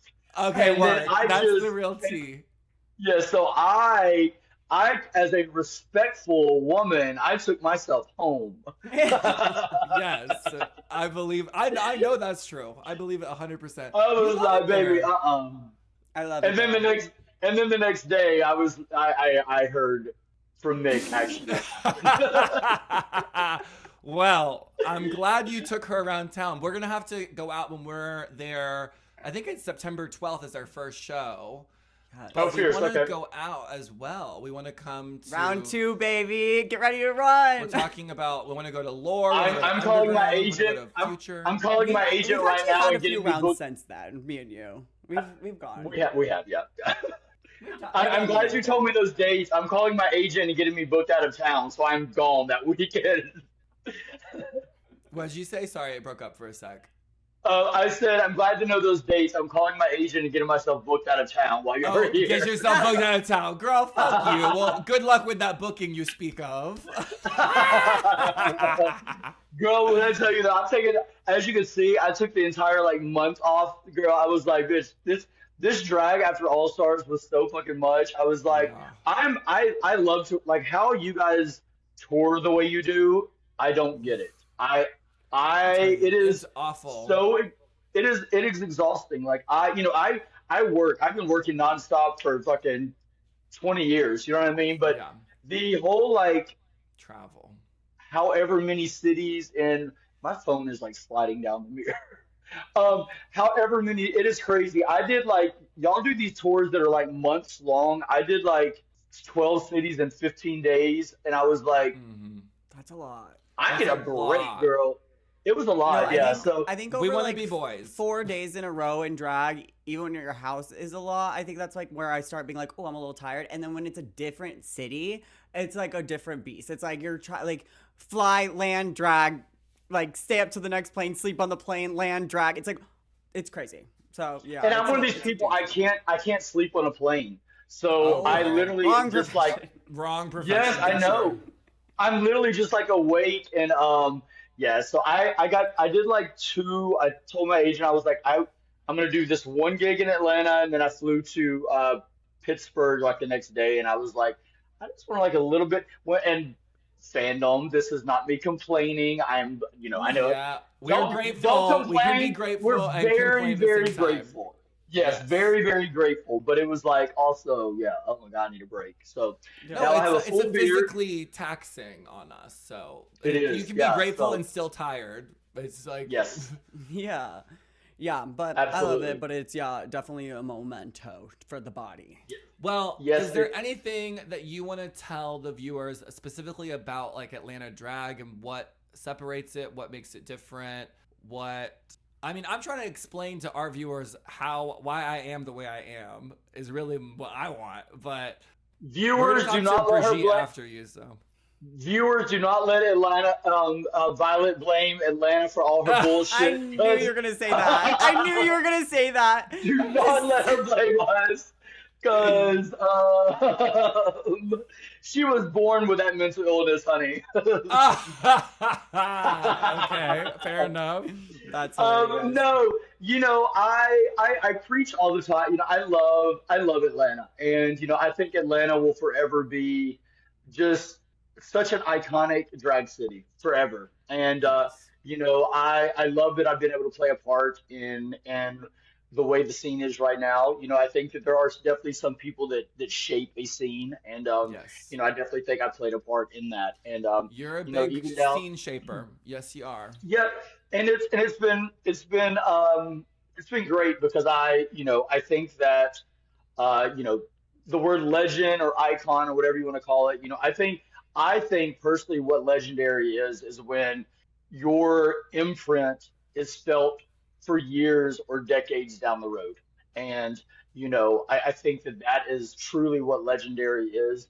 And I think that everything that I've done in this city will still be felt for years, years to go. And I'm very It proud of that. absolutely And will be. even down to like, I host the Starlight Cabaret, which closes Pride down. It's closed Pride for almost 40 years in Atlanta, and some huge names have been before me, and now I host it and produce it, and I'm so proud of things like that. And It's yeah, it's a I mean, legendary show, and whenever I go to other prides, I'm like, damn, these people just really do not know how to do drag. They have us up in the daylight, up in the beaming sun, and I'm like, where I come from, we do this at night in the cool weather with spotlights and production and fire and all the Starlight Cabaret is like the only way that you should do a pride drag show outside. I just don't understand how every other city has not figured it out. I don't know, and I well, got to be part of it early on. Somehow. Somehow I in got in their early slot. defense, it is a huge production. Yeah. It is a very costly production. Mm-hmm. So not every city has that opportunity. So I understand why there's not more Starlight Cabarets. But fucking phone. You're like um, upside down. uh, uh, so I understand how, not everyone has that. So, we are definitely blessed in Atlanta for it, and I'm putting it together right now, and it is a It's a lot of lot. work. But it's one of those things that I love at the end, being able to sit back and go, wow, You I did did that. this. Wow, I've continued the legacy of this. You know what I mean? And when I give all this up and I finish drag, I am so happy to look back at the career that I've had. It's so much more than being on a TV show. Like I'm very Mm-hmm. proud of the career that I've had and the people that I've impacted their lives and their stories. And yeah, I'm very, very, very proud of I'm it. very proud of you too, and I'm really grateful of the impact you've had on me and the scene, and I'm so thankful to be from a fierce city that has such a cunty scene, and I Yeah. can't wait to come back. Same. You're like truly one of my favorite people I've met from Thank Whole you. everything. Like you're just experience. such an icon and very special to have you in my life. And I love you. We both love you Thank so you. I love much. you.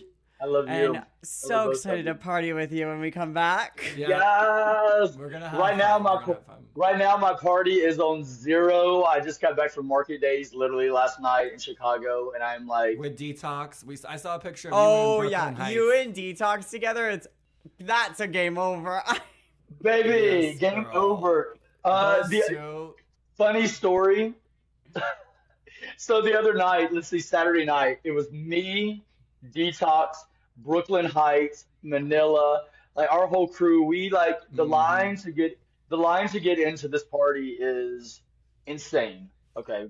And we punch it by the line, just pop up to the little Of where course. you get your tickets.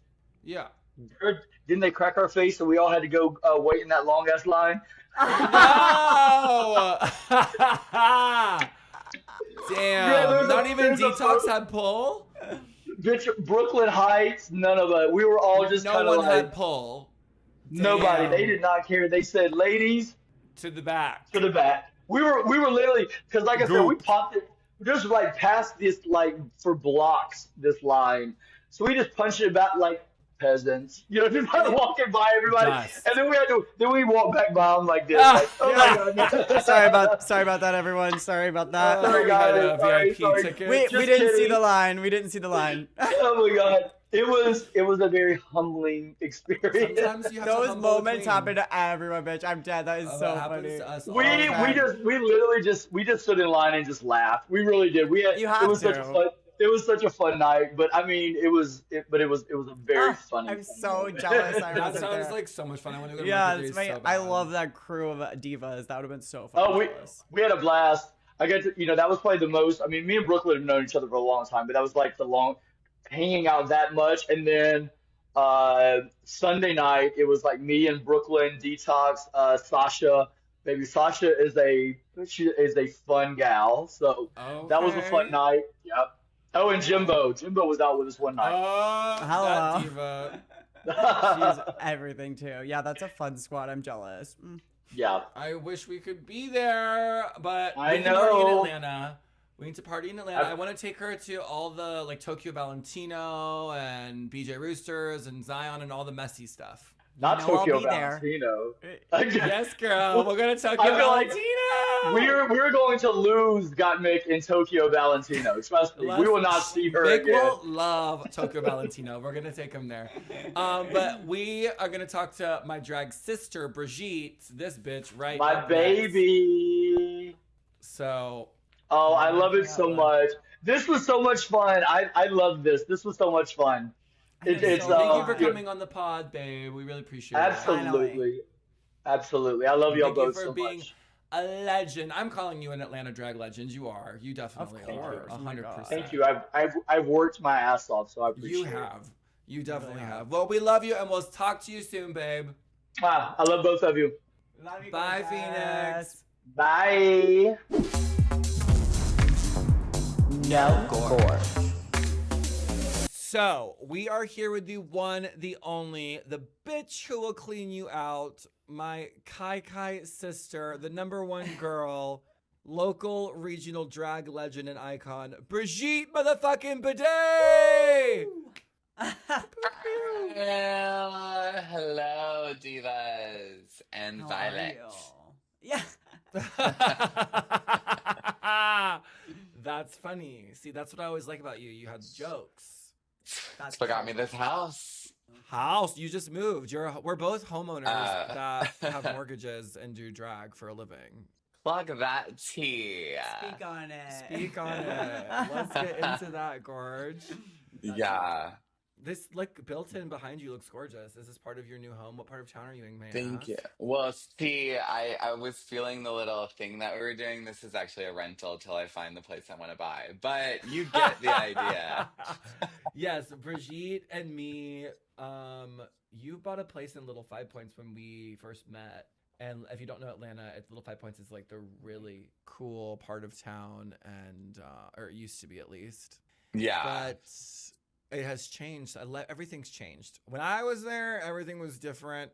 And me and you sort of did a lot of stuff together in the drag scene. I mean, we kind of invented the East Side drag scene, dare I say, alongside. Ooh. Is that too much? I think Atlanta is very like, what is the word I'm looking for? Not like woke, but like queer. Like, what is There's it? like a big queer scene. There's like the Radical Fairies. There's like a lot of there's like queer politics that goes down. It's like a lot of Southern queer going on from what I remember. It was It's also only way gotten more cooler. Yeah, but it was like cooler back in the day because it was cheaper and like grittier, and it was kind of country but kind of like city, and everyone like lived in big houses together in the middle of town. Yeah. And like Grant now Park. it's I remember just, like all those houses in Grant Park there'd be like 10 people living in like a big mansion in Grant Park. And we'd all go there and like do like house shows and house parties and stuff. Now it's like one little family lives in the whole thing. Sorry, the dogs are playing and I'm like, shh. Is that Teddy? But yeah, this is my dog Teddy. So cute, I did. Remember when you got him? Well, Pandemic we wanted to get you pooch. on this. We wanted to get you on this pod because today we're just talking about Atlanta and the Atlanta scene, and obviously you are just responsible for a lot of this, I think, and we just wanted to get into your old stories and talk about it. I've had the honor of partying it up with you, and you are just so fun. I literally love hanging out with you. I feel like anytime we go to Atlanta, I'm like, at least Brigitte will get me. Like, we'll go out together, we turn it, and that we do. Yeah, Brigitte's like one of the funniest people I've ever met in my entire life. You are so funny. I'm obsessed. Love you. Okay, they were not paid to say that or anything. This is a testimonial. It is. No, it's just fierce because drag. y'all are coming to Atlanta, correct? Yes, it's our first stop. It's our first stop on the tour, which means the Atlanta show at Variety Playhouse in Little Five Points will be the official dress rehearsal. I was telling Phoenix my first gig ever was at that place Asylum in East Atlanta Village, and I was getting paid $35 for 3 numbers. Three numbers, and I would do nail changes. I had a tip around look. I had purses that matched every outfit. Yes, ma'am. $35. Mind you, do you remember that place I was bringing it. You would come. Uncle Kenny would come. Blake would come. Sometimes Tim Michael Scott would come. Like the whole audience was just my friends. And like Lady Shibley would perform sometimes, and then it would be packed. But it was a very weird gig for me. But it was my first time being ever on cast with Letitia Shantae Chantel and Siobhan Scott and all of those queens. Oh, I didn't realize Siobhan Scott was there too. Siobhan Scott and Drag, Kitty mama, LaClaw. drag. Kitty LaClaw, yes, like Oh, crazy baby.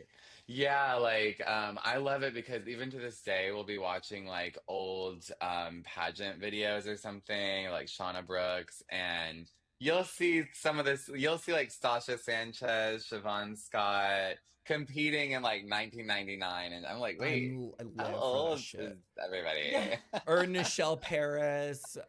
Yes. I love that when you're watching an Girl. old pageant video or something and you're like, oh my God, they look amazing. You're like, wait, how old are they? Like I was just with It's them a last night and I'm like gag, and watching they're them before I was born. I'm like, oh. still out dragging the girls. Yeah. Out dragging down. All those girls Yeah, that I work with she- at Lips, all those bitches gag me. Did you work at The Lips? aunties. I He still work. still I does. still work at Lips. Yay! Wait, do you We never Wait. worked at Lips together though. you were skating around? No, everyone at Lips, this is tea. Everyone at Lips wears ballet flats to serve tables. I was the only one who wore a Christian Siriano for JCPenney pump. And I know still you work. were suffering. Were you? I don't know. It was a I'll put a picture up on the The screen of the toes, exact shoe. the toes just crunched. Holding on girl. for dear life. So what kind of footwear do you wear at Lips when you serve? Well, see, I'm the MC, so I don't have to wait the tables like the other girls. Okay, all right. Not too much. Not too much. I show up fully out of drag. They're like painted, about to hit the floor, and I'm like, "Can someone just grab me like a sugar-free Red Bull or something?" Right, I'm sure. Well, so yeah, but no. You MC what nights there? Thursdays and Fridays. So you took over for Charlie Brown on Friday nights. Is that right? I had filled in for her on Saturday brunches when she first started getting sick, and then it became like a lot, and I was like, oh, sorry.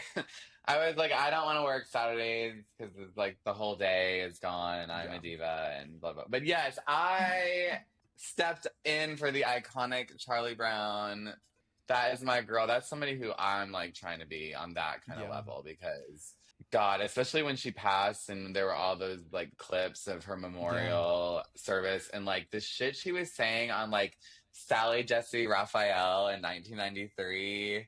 Before it was cool, before you had influencers being like, no hate or whatever, the side of their You head. had Charlie Brown. She was like, this is who I am, and who I am is not bad, and like, fuck you if you think so. And she came from like the middle of the country in Kentucky.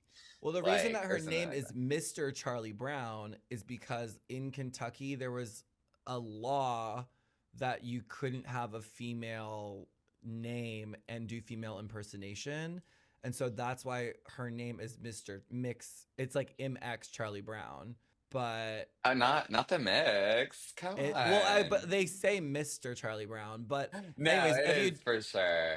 If you don't know, Charlie Brown ran an iconic cabaret in Atlanta at fucking, oh my God, why is the name escaping me right now? What's that club? Oh my God, I don't know, but it was on that HBO documentary, Jesus Drag fucking Time. Christ. It was in Underground. It was fucking the 24-hour club I was just talking about with Phoenix. Oh, I think those are two different places. Backstreet and Underground are two. Backstreet. Yeah. So Charlie Brown ran this amazing drag show, Charlie Brown's Cabaret at Backstreet. It was like a legendary drag show that happened in Atlanta. And she worked at Lips when I worked there as the MC, and she taught me a lot about drag. And she's just like truly, truly, truly a legend and a drag icon. And she just recently passed away. And she was the host at Lips on Fridays and Saturday nights. And now Brigitte is the host. And you host Bitchy Bingo as well. I hosted that at one point in my life as well. I did. I also was like, I'm kind of a diva in the sense that I'll be like, yeah, I just want to do like this night and that night, and if you don't like that, then fire me. Kind of Very shit. this one. Well, that's how I was there too. I would do lips Saturday nights. I would do the 2 seatings. There's one at 7:30 and one at 9:30, I think. And then afterwards, I would do those 2 seatings, make hella tips because they pool the tips at the like food service tips and then the show tips. They pool everything. I'd make hella tips and then I would leave early. Mr. Steven would let me leave early, and so would Yvonne, and I would go dance at Club Opera with Cryan until like 4 in the morning and then come home. So Saturday nights were like my money maker back in the day. Yeah, I was like, and oh my God, I just saw this old video of you at like Kroger with Cryan. Yes. Love that video. So funny. We used to like do TikTok vloggy shit before we even knew what we were doing. I'm like, wow, she has not changed. She was like, I'm just getting my pizza. If you have something to say about it, I was like, oh. We were at Edgewood Kroger for sure. Edgewood Kroger. For sure. Boots in full drag at the Kroger. We would go out. There was also this girl, Colette Call, for a minute. Do you remember her? Yeah. Oh my God. Me and her would terrorize we would terrorize Walgreens, CVS. I think we at one point drove to Alabama and did shows, and we drove to New Orleans and did shows. Me and Cryan drove to Alabama and did shows, to New Orleans and did shows, and our car broke down on the side of the road. Oh my God. See, I was too like shy to go out in drag in the early days. I felt really weird about it for some reason. Maybe that was my own shit I had to unpack. It had to be. Maybe that's a meme. And I also wasn't as sickening as I needed to be. But no one also has the booger phase anymore. They just like, I have photos. I have us. We'll get to the photos. Well, the way that I want to talk about the very beginning, the way we met. So I was working at Fellini's Pizza. You were working at Homegrown. Homegrown. You were serving at Homegrown, and I came in to get brunch with my friends. And you were serving it. You were being hilarious. And I remember something. I ordered like a latte, and you were like, "Here's almond milk. It's better for you." You were like flirting. You were like doing jokes and bits and flirting as the server. Do you like this POV? Yeah, I love hearing how people perceive me. And then somehow we started talking while you were serving how you are a trained dancer and how I'm doing drag and how I need help with movement and you need help and you want to do drag and you needed help with makeup. The fact that I was giving anybody makeup advice at the time is crazy. But then you and me got together and we basically just got in drag and we went to Gato Negro, I think. I had a gig on, what was that club on Buford Highway? Yeah. We went to like it was Gato like Negro. the late show situation, the like 4 a.m. Right? That's how you met? We met at her She was brunch serving? restaurant. Yeah, because in my I like mind, your chops. Yeah. Yeah. And I was like, I need like, a dancer. I knew I wanted to be a drag queen, but like I didn't know how to do any of it. And in my mind, I'm like, yeah, I'll choreograph all your drag numbers if you. Who choreographs any of their drag numbers, by the way? Like, no one. These fucking busted drag queens, like, I thought I was gonna make this, like, a gig for me or something, but, yeah, it was just me, like, trying anything to break in, because I had met you even before that at Mary's, like, on Halloween, you were in, like, witch drag or something. Oh, I have pictures of that. I took a bunch of disposables, and I was going through all my disposables, and there's the pictures of that night. That was the second time I'd ever been out in drag. I was like a purple sexy witch. I had like a gray wig. Yeah. I had the Nike and I was swoosh. gagged. I remember showing my friend, like, yeah, this queen's gonna help me get in drag. And she's like, the makeup. I'll put the picture up, but there's a picture of me from that night. I also fell behind the DJ booth at my sister's room and got stuck behind the stage in the DJ booth in a crack in like you stuck. used to fall a lot.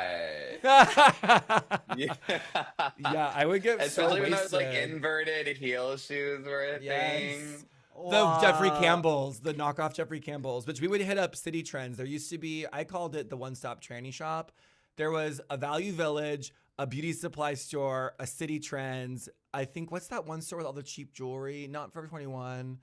The one below that. Rainbow. There was a Rainbow all in one shopping center. And I would be like, everything we needed. There was that in Arizona too. Before when I was like, I don't even know, 17 or whatever, and there was like a store that had like 301s, Yeah. and then there was like a cheap little sequin dress store, and I was like, wow, this is living it up, honey. Just I a was like, one-stop the shop. nasty wigs. I was like, this is it for drag queens. It was like Oh, my downtown Phoenix before God. it was like really, it's like gentrified down crazy now. I was down there the other day. I was like, okay, but back in the day, I was like, I'm in the craziest part of town buying wigs and 301s. I'm and stacking like 4 of them. crazy. I'm crazy. God, 301s. Ew.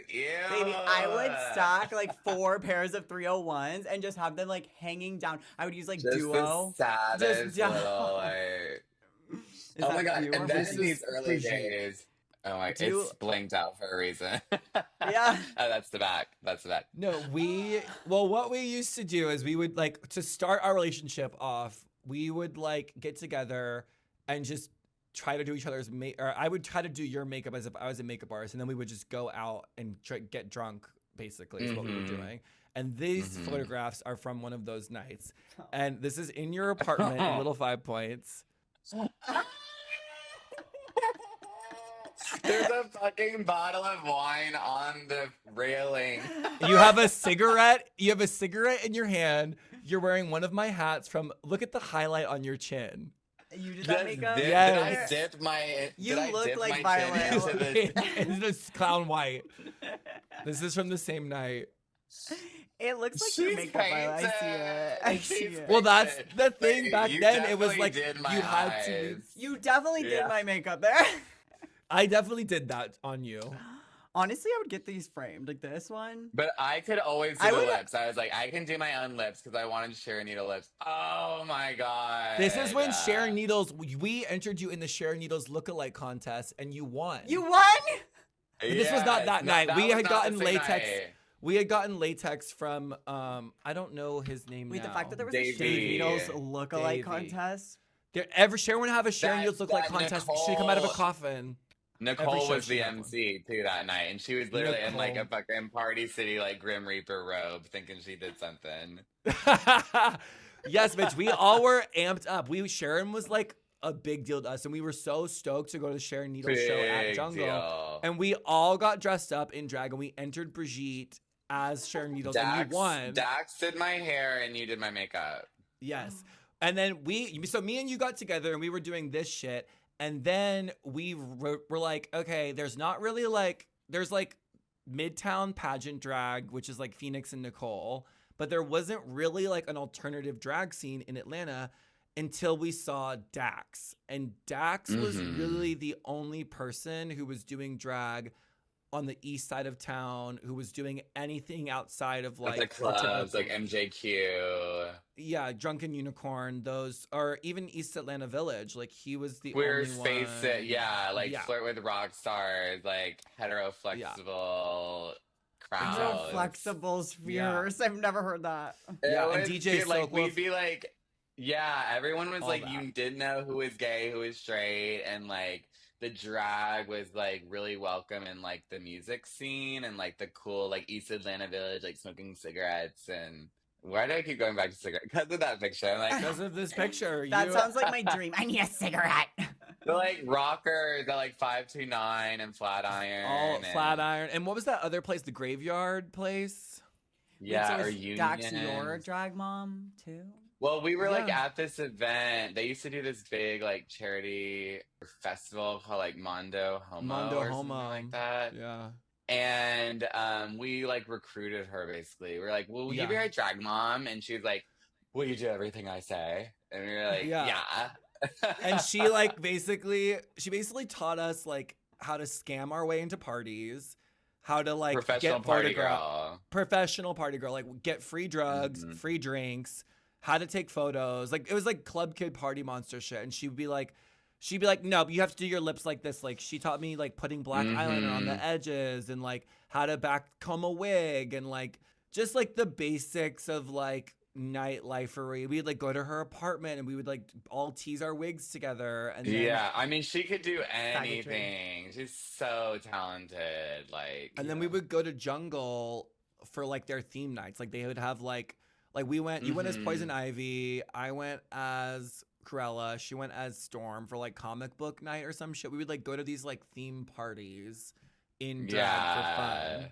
And we would go out like, and drag for free all the time. All the like, time. It was a thing. And a lot of the That's, like, the people best who are like time. still, yeah, I mean, even people who are still working today, a lot of their humble beginnings are like tipping out in fucking drag and being like a personality.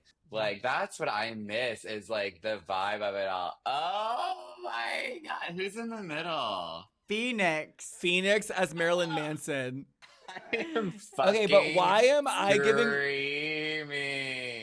I'm giving Rosie the Riveter, like Frankenfurter Rosie the Riveter. Why am I wearing a green vintage jumpsuit? And I thought I did something here with the leopard belt and leopard headscarf. Like I really thought you did. You I like it. I like I everyone's really outfit. thought I was doing something there. And look, I had a leopard bag too. Oh my and for some reason, I also have a cigarette. Oh my God. Were you just borrowing it for the picture? I probably was borrowing it for the picture. Yeah. And then we also went out, I think, together on this night, or maybe not. Yeah. Yes. Oh my God. I remember thinking that was like, I had never seen any look like that. No, like, I thought I was turning beyond. out here. You definitely have not seen anything looking like that for sure. I thought I was really doing something big there. I've never seen anyone look like that for sure. It was so beyond. Oh my. Why does my face look so long? It's like I don't know. It's really crazy. But I have so many pictures of us from back in the day. And I just can't even believe, like, I don't think people realize, like, me and Brigitte got together, and then what happened? We recruited Dax, and then after Dax came in, we were going to Mary's a lot. Mary's was really like a bear bar when back in my day, I was getting banned from Mary's by Bernadette. Rest in peace. Oh, yes, love. Bernadette kept kicking me out of Mary's because I was underage. I was like around town underage drinking everywhere. And then we also did Friends on Ponce. There's a picture of us at Friends on Ponce when I had won the previous week and then you had entered and we both looked so busted. Yeah. I will put that remember picture up. We got there. No, it was like a monthly thing. You won, and it's like if you want to make it in this town, you have to win new faces at Friends on Ponce. I wish you could see this bar. It's literally like a trailer on top of a building. I tried to take. It's on top of MJQ. It's still there. I'll take. It's not glamorous at all, but to us, it was like we need this title. Like, oh my God, we need this. We need it. It was serious business. April 2012. This new 2012. Faces. 2012. But other notable alums, Nina Bonina Brown. Hello. You won. I won. Nina Bonina won. Yeah, I remember like I was signing everyone up and I didn't realize Bonina was like part of the name, and I was like, Nina Brown? She's like, Nina Bonina Brown. I was like, yeah. Bitch. Sorry. Remember, yeah, that's what I said. When Nina Bonina Brown did a Grinch number at Burkhart's and painted herself green, and you had to do 2 numbers. So she was just like green as a sexy Grinch for both numbers, and it made no sense. And she had like full like paper mache Grinch. Yeah, and her back was not painted. So she was just in the front all painted green, and the back was just her flesh color. It is crazy to think of all like everyone's paths, journeys, that they took. I mean, you and me got together, then we recruited Dax, and then Ellasaurus had a night at Mary's. We would be going to Mary's a lot, and Ellasaurus had Thursday nights where she would like perform like live vocals and like sing and dance and stuff, but like wasn't DJ. really like, it was like DJ and then hop on the mic kind of thing. It was like, they were like famously didn't have drag shows there. Yeah, they famously did not have drag shows at Mary's. And then I think Ben asked me to perform to like a one-off thing for the Marie Antoinette. They do Bastille Day. That's what it was. They do like a Mary's Bastille Day party. And I remember I slid down the banister and my heels caught the bottom stair because I always worked that banister at Mary's, and my heels caught the bottom ledge and they both snapped off. And then I got on top of the bar that they had just had glitter epoxied, and they were like freaking out that I was standing on the bar. And I kicked my shoes off because the heels were snapped, and it hit a person in the face at Mary's at Bastille Day. How do you even snap your heels? I can't even imagine. It's crazy. You've been to Mary's. There's like a big staircase that we always started the drag numbers. They still do the drag numbers there. Basically, Me, you, Dax, and Ellisaurus started doing drag at Mary's. Like took it was a Ellisaurus's night. renaissance, honey. Yes. Oh, there was lots of drama around it. Because it was Ellisaurus's night, and we took it over and made it Glitz. I think was the first iteration that we ever did was called Glitz. And we all sat around. It was me, Dax, Ellisaurus, and you, and we all sat around and came up with the name Glitz. I think at Ellisaurus's house in the backyard in like Decatur.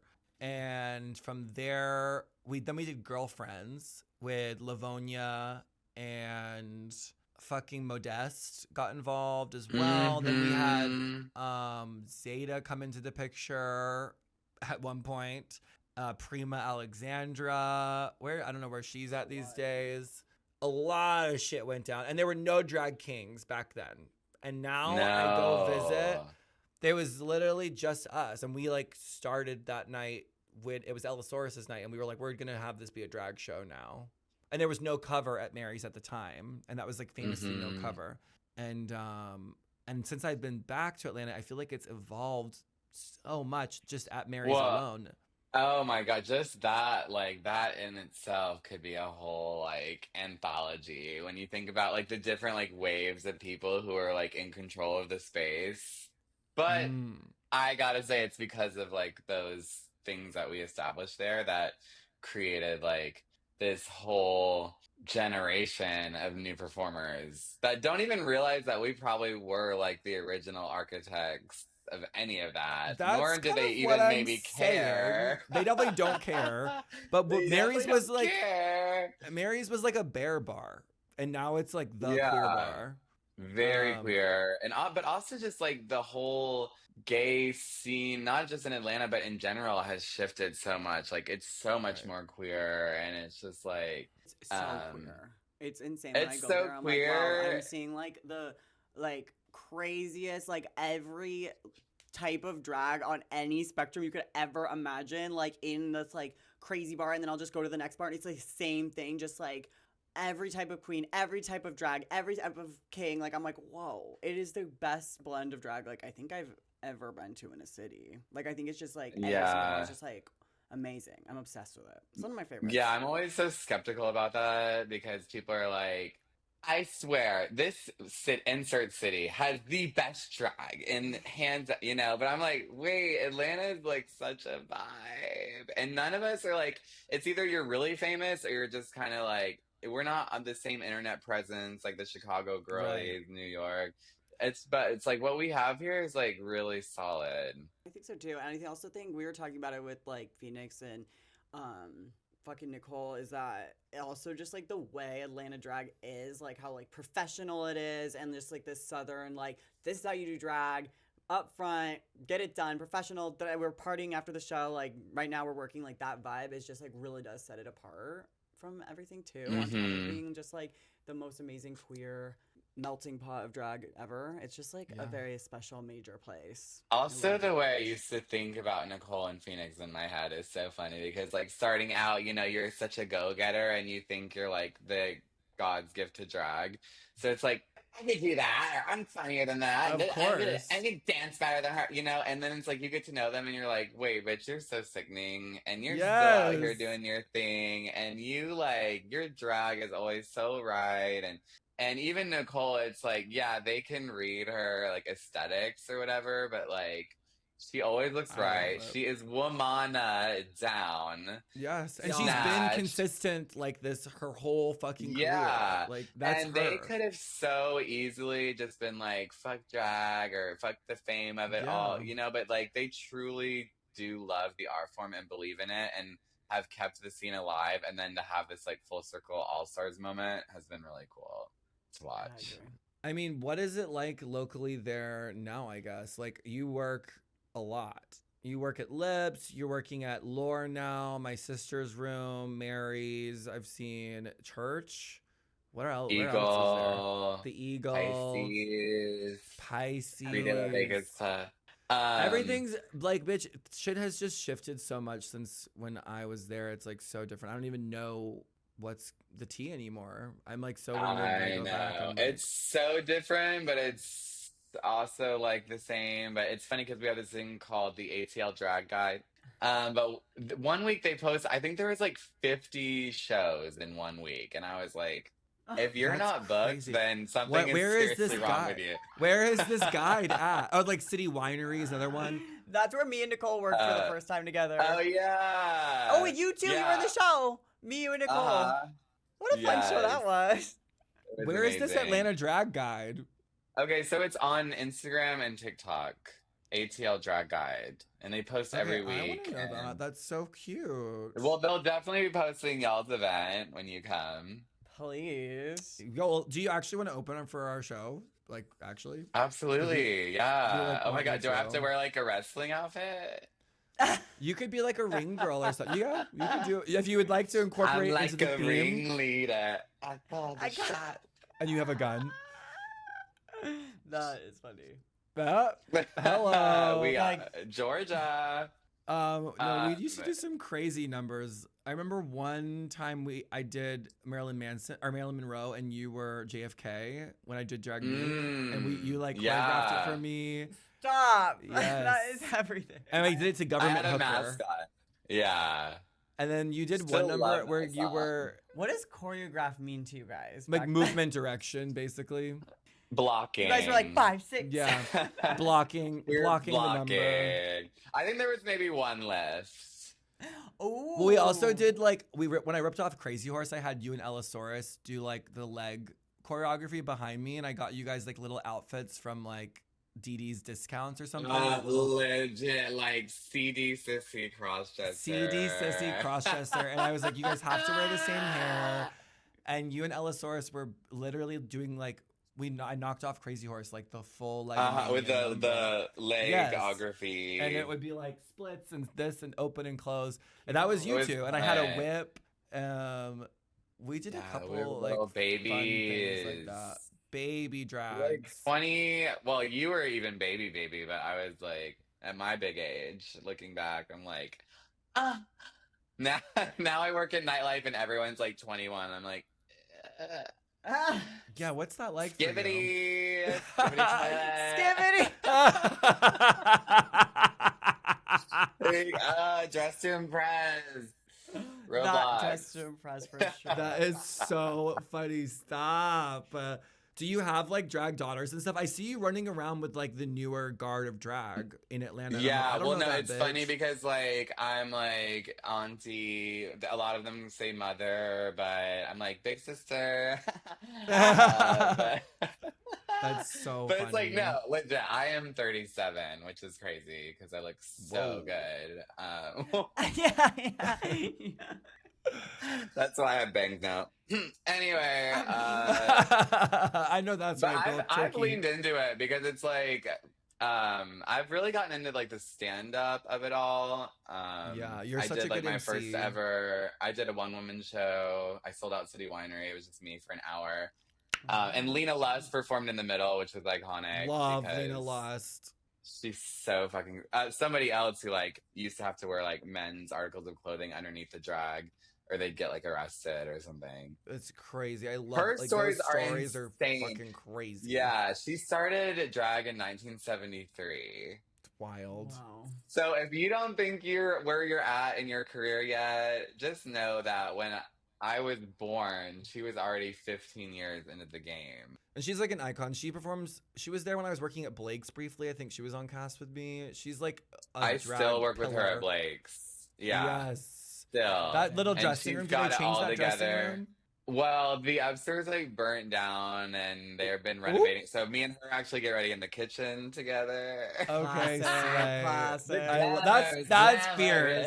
It's always the best when I have to move the mop out of the way to get to my station. I'm like, okay, excuse me. That's so my fierce, though. God. Disgust. Don't touch the ground with your tights Yeah. on. They'll get wet. Hello. Put a towel down. But no, I really want to make her a TikTok, but we're literally in a fucking kitchen next to an ice maker that's like. That's funny. No, that's funny. When Oh, it's like, when I first started drag in LA and I started performing, obviously we would be getting ready in the kitchen too at all of, like the downtown LA bars and stuff. And I literally would pose in my nasty makeup and nasty outfits in the kitchen, like so. And I would just pose. I'd be like, I'm sickening, and I would be like, literally fully in the lighting kitchen, like this. Girl, overhead. Yeah, 100%. every hollow. I of would your have face. like a hat on. I'd be like in the dark. I was like, I thought I was, and I just post it, and it was just like the mops and the sinks, and I wouldn't even think about it. I'd be like, this is wouldn't even think everything. about it. No, Didn't but even it's think about it.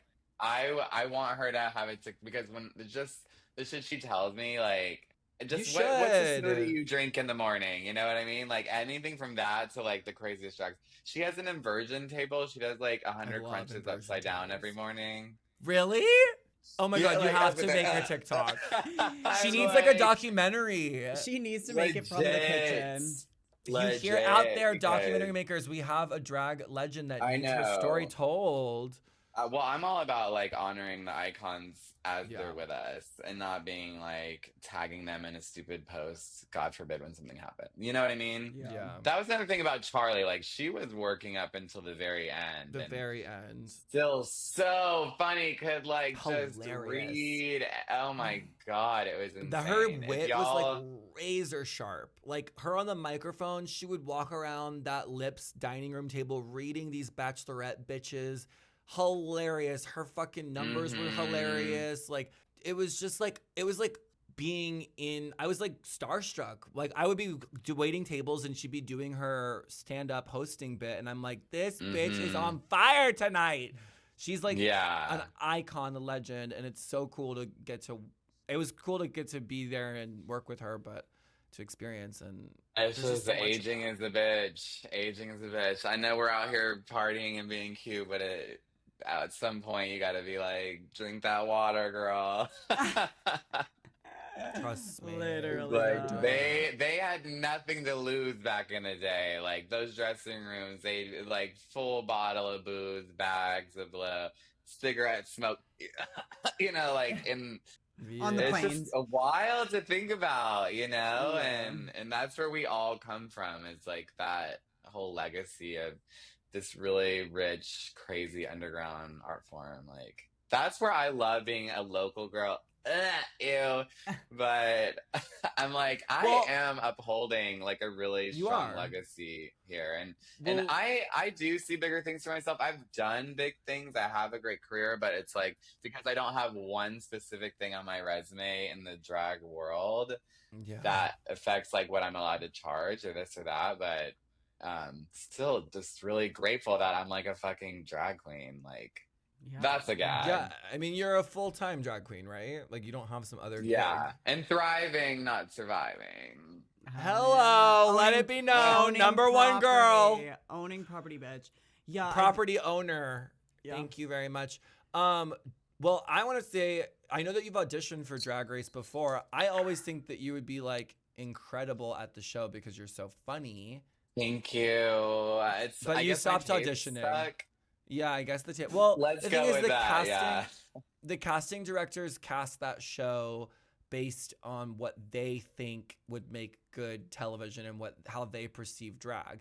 And it's also, they all live in LA locally, and so they experience LA drag locally because that's just where they live. But how many times? Absolutely. I mean, if I could, oh my God, girl, I've auditioned like almost 10 times, probably. Are you serious? Almost. Oh my God! And back in the day, I want to see your tapes. So the tapes are so hard to make. Well, I think they made it easier now. That's what kills me is because like the idea of it making another one is like I'm already defeated before I even start, and I'm so busy that I'm just kind of throwing one together, and I'm like, oh girl, they'll take one look at me, and no, babe, it's an audition. You have to be like, da da da da. Like, pick me, razzle dazzle, and you're like, you've seen my tape for 10 years in a row now. Like, pick me, bro. Bro, pick me, please. But like, no, it's like everyone I meet, everyone who comes to my shows, everyone who loves drag, like they see it, they get it. No, you've got it. Like I tell the fucking producers whenever I see them, I'm like, this is who you should cast. I said we have talked to the casting. I'm like, Galoka, Brigitte motherfucking Bidet. Hello. Thank you, my love. I say Eva Destruction too. Yeah, another one who's part of those beginning stories. Remember when Eva I used Destruction. to we used to do like yard work at this lady's house so we could use her dance studio Oh to my practice in. God. And one time it was me, Violet, and Eva literally like fucking raking leaves so we could practice our Raking little. leaves so we could practice our dance routine. That's everything. At this woman's house. And I think they were doing a duet to "And Where Is the Body?" Yes. Classic. Salt and Pepper, Body Beautiful for the finale week of Gottmik where Edie Cheeseburger won, and then she got the other show, and then we became cast on the other show, and it was a whole the lore, and I heard the other show is back. The other show's back at Lore. Speaking of Lore, hello, Lore shout out to is John the Dean. new bar. Yes, the shows are back. There's a new drag bar. It's a queer bar. I did my first ever fake DJ set there. First ever fake DJ set. Drag Queen. You gotta diversify. I know that's right. Wait, did you guys see RuPaul's Pride gigs? Did you see RuPaul's DJ set the other day? Yeah, I did. Did you? It was like the. Thought it was like an old clip. Girl, no, she did like a full techno set. She was like, it was like, goosh, goosh, goosh, and she was like, you better work, like going ham. I was like, this has to be a joke. I was literally obsessed with the clips. I was like, I need more. And I was like, the fact that I missed a RuPaul techno set, I'm pissed. It was the craziest thing. She exists in multitudes. She exists in multitudes. Everything. That bitch. Sobriety is a hell of a drug. That is hilarious. Wait, you were saying Brigitte was around when you stole Sharon's crown? Yeah, you were around. You were there that night. Yeah, we were talking to about it, and you're like, I want to get into it with Brigitte. You were there that night because it was Christopher Wilbanks and Blake and Atlas who stole her crown. God. Yes. I mean, I don't know what any of them are up to these days. We can bleep it out in post. Oh, yeah. In post. But well, I just remember like I was just so gagged because like again, like when we started, I always just, you know, knew I wanted to be a drag queen for whatever reason, love drag. So the idea of Drag Race was so far away, and then you were definitely the first of us that like had the blinders on. It was like tunnel vision. I'm getting this. And so then when you stole it. And then the world collided. There was like this ad campaign even around it. I was like, it just kept getting smaller and smaller that I was like, this is so crazy. Like just the ad campaign. We were at, what was that bar? Tool Shed? Tool or oh my God. It was like a leather bar. I need to find a gay nursing home. It's like the not Model T. No, it's the other Grant one. Park on Boulevard. Yeah, Grant Park on Boulevard. There was we would go to Drag Race. We would go to that bar. It was like a fetishy bar. It was supposed to be a fetishy bar. We would all go there on Mondays to watch Drag Race, and I remember we were all there, all of us. Christopher, Blake, you, me, like everyone was at this bar. Mm-hmm. I think it was called Tool, and the commercial came on for Rue Dunnett. It was a whole absolute ad campaign about who stole Sharon Needles' crown.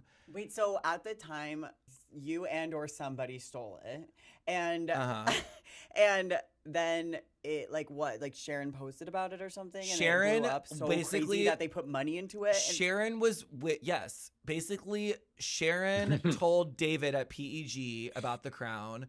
The crown had gotten stolen from Jungle in Atlanta, where they were protesting Sharon, mind you. She had to walk through protesters to get to her own show, where she came out of a coffin and all this stuff. And then she did she wore her crown. My friend stole it. It was missing for like maybe a year. And then the following year was Jinx's season. During the premiere episode of the next season, they started airing this commercial with Absolute. It was a whole ad campaign around the premise of Rue Dunnett, and it was like Michelle Visage was like the detective. The culprits were like Latrice, Fifi O'Hara, or Chad Michaels, and it was like they all had like 3 different absolute vodka flavors. So like the whole gay community was like aware and was like, who stole the crown? Yes. Yeah. And then we were in the then becomes part of like a cultural moment, and you're just like, and we were at the bar. Yeah. This is my moment, like at the bar, and you were at the bar, and you were, guys were all just like, well, and that's when I was like, you know what, I should post the pictures. I was like, I'm gonna post the pictures. Yes, the campaign came out, and we were all at Tool or wherever the fuck that bar was, and we all were like watching the commercial, and then I was like, we took pictures of me naked wearing her crown on like film, and then we put those pictures in an art show with Legendary Children, which John Dean helped put together. And then the pictures, I had my dick out in the show where I'm wearing her crown, and that picture got censored by the gallery, and then Vice wrote an article about the censorship, and then the Rudunit campaign came out, and then I was like, fuck it, I'm gonna post these pictures of me wearing her crown naked on my Instagram or my Facebook post. And then it took like 2 weeks, and then Project Q someone noticed that it was her crown. A whole article for Project Q came out. The shit hit the fan. Everything blew up. Everyone in town was calling me a thief and a robber and a stealer. Like Destiny Brooks was like, Alaska was tweeting people steal things that they can't earn. Wait, what did she post? That was the funniest. Alaska said people steal things they can't earn themselves. Ah! Mind you, she did not win the season that Jinx that was currently airing. She lost. And then I had won 2 seasons later. Hello. She definitely also had naked pics in the crown. So absolutely, but she was not serving what Violet was serving. Wait, that is so. It was a crazy, and then lore of that it was crazy. It was crazy, and then like a week later, the casting director Galoka messages me and is like, "Have you auditioned?" And I'm like, "Here's my tape." I cannot. So that got you on Drag Race. Well, that got me the attention I wanted for season 6's audition, and I did not make the cut for season 6, but they reached out to me to audition for season 6. And then season 7, they hit me up again and were like, "Do you want to audition again?" And I was like, "Yes, here's the tape." I sent it and I put my whole pussy into the tape. And I was like, I'm either getting on season 7 of Drag Race or I'm going to move to New York and go back to fashion design school. And like, that was the fork in the road. And then I was like, if I get on Drag Race, I'm going to win, period. I remember I saw the audition. I was like, you're getting on for sure. It was it was Blake and John, and I had them like, I was like, we're filming here. I like had locations scouted. Like we were like doing looks and locations and like, and it's and on the looks would like audition complement the location. Yeah, but like I had you watched everything. It back and hated it, right? Well, there's just things that are so funny to watch and like be like, oh my god, I really thought I was serving. It's like cringe. But like, whatever. That was of the era of Drag Race where it's like, even Nicole was saying this. It's like, okay, they want you to bring a green outfit. Let me go in my closet and get my green outfit from the closet. Right, like, exactly. It's not all. It wasn't about all this conflama and drama. Like they need a gold look. I've got my gold look. I loved when it first came out and we all sat at Chris's house. It was like the Meet the Queens, and we just like ripped everyone to shreds, yes. not knowing who these people would become or like what their careers would look like. And Ginger had like black spray paint on her forehead for her wig.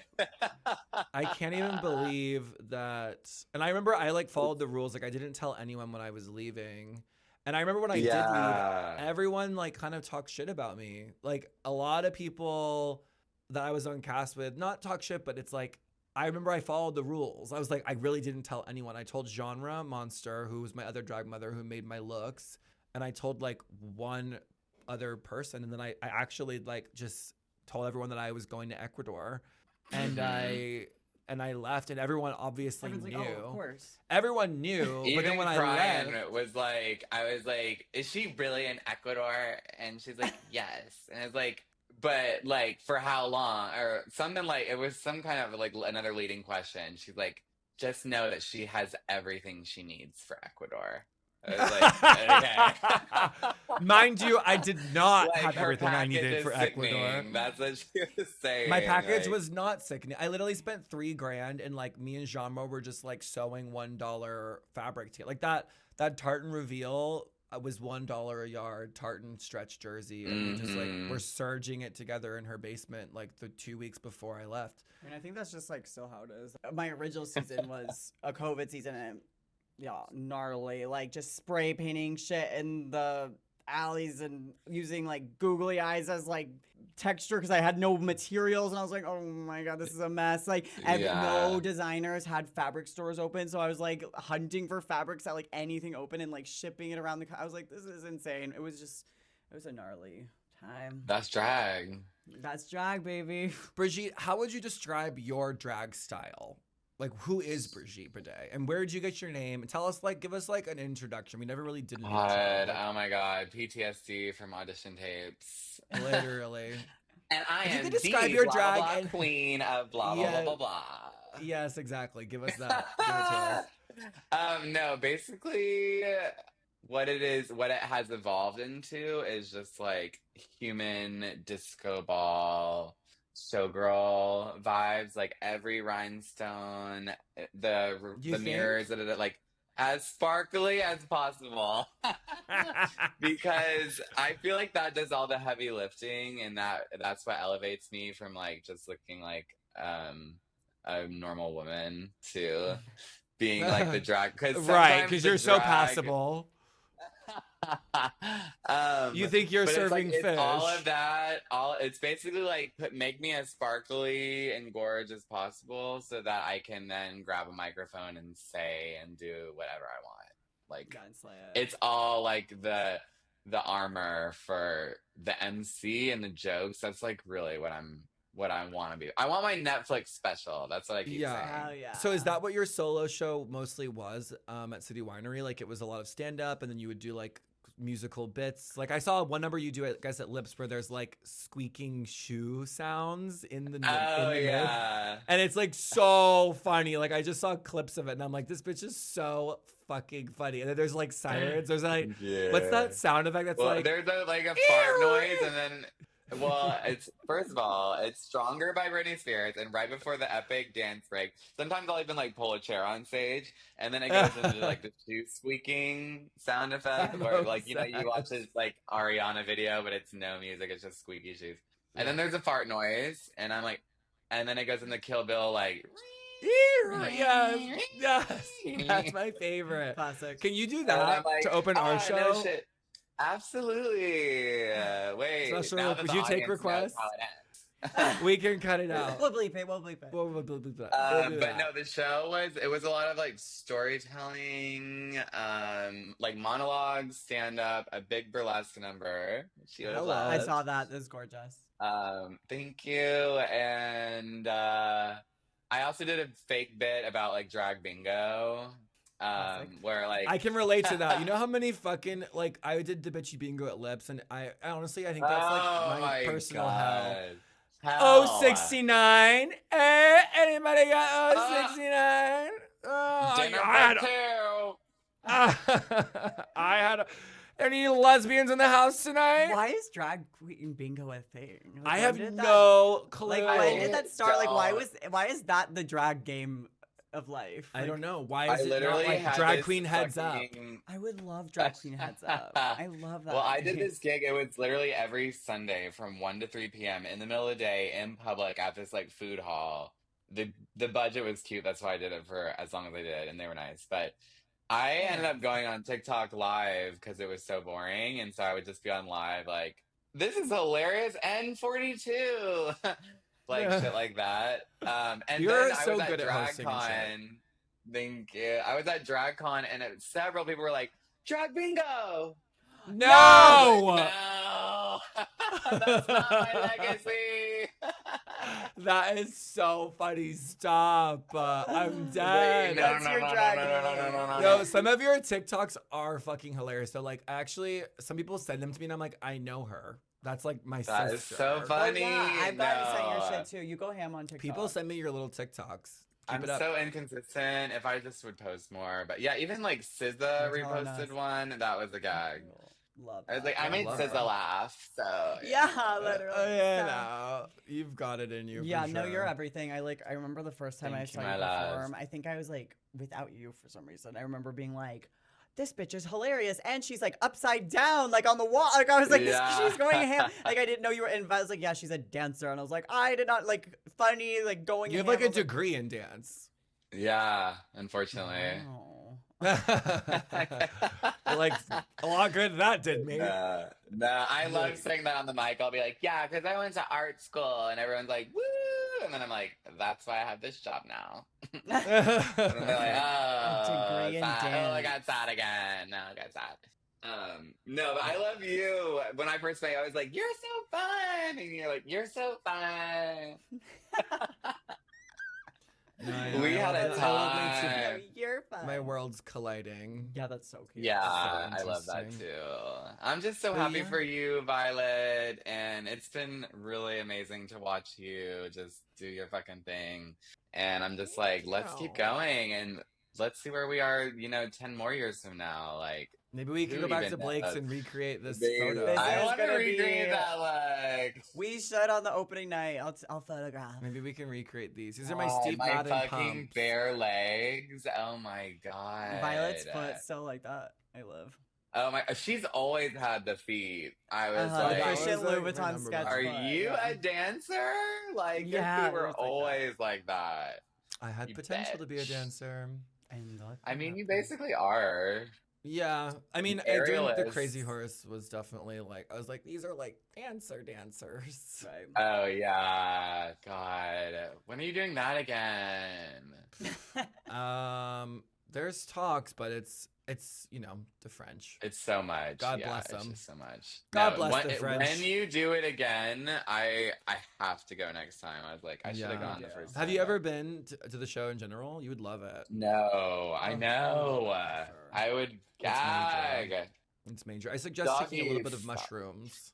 I mean, I did that on my birthday. I did some mushrooms. I love a little like a microdose because I'm too creative to trip balls.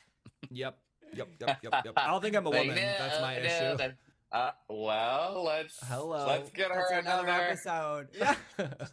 Let's get her another dose. Yes, bitch. If I hang out I have this friend Star who's like Tea Girl Supreme, and she's always like, "You want some? You want some?" She's a recruiter. She's a Tea Girl recruiter, and I'm like, I can't hang out with you too much because she will start injecting me. Can I just do like a double estrogen and soda? Yeah. Literally, please. Twist of lime. Literally though. Oh my god. Yeah. Well, I love y'all so much. I'm obsessed. We love you. Thank you so much for being we're gonna an miss icon. you. I know we should there, but you have to come to What day do you go to New York? Do you know? I think the 11th. I fly to New York on September 11th. Yikes. Hello. We might be coming down, or we don't know our schedule yet. Pick me, Rue. Pick me, Rue. Pick me. I'm flying to New York on September 11th. Pick me, Rue. Oh my god. All right, well. Yeah, literally. We love you so much, and love thank you y'all. for all of the insights you've given us. And I'll be posting more disgusting pictures of us on the edit that are from Facebook. Cannot wait. So fun going down memory lane. I felt like you were there too, Meg. I know. Thank you. Right, you were like probably like 12 years old in Arizona. Literally in high school and a woman, but it's fine. Like a little girl, but it's fine. Oh my love God. you. On that note, love you. Y'all follow me on See you in the TikTok. magazines. Yeah, I think Atlanta drag is just really like particular, and I think Atlanta is a gay mecca for the entire South. So a lot of people have been through there. There's a really rich history. RuPaul and Lady Bunny both got their starts in Atlanta. I love those stories. There's like just a lot of drag has been through that city. It's really a historical city for the art form itself. And I've gotten to work with a lot of amazing, legendary queens. And I'm really grateful and thankful for how intense and like competitive. And I want to say it's like, it was almost cutthroat, but like the keying in the backstages that I was in was just like unmatched. Like I miss it. I have a fondness. I have fond memories of it. Yeah, I think that's like a lot of Southern drag places I've noticed too. Yeah. It's just like the vibe of the drag shows is like very family. This is how we do it. It's like clean, gorgeous, like, yeah. In and out, baby. Yeah, It's fierce. I love it. And we're going to a bunch of southern cities, too. Yeah.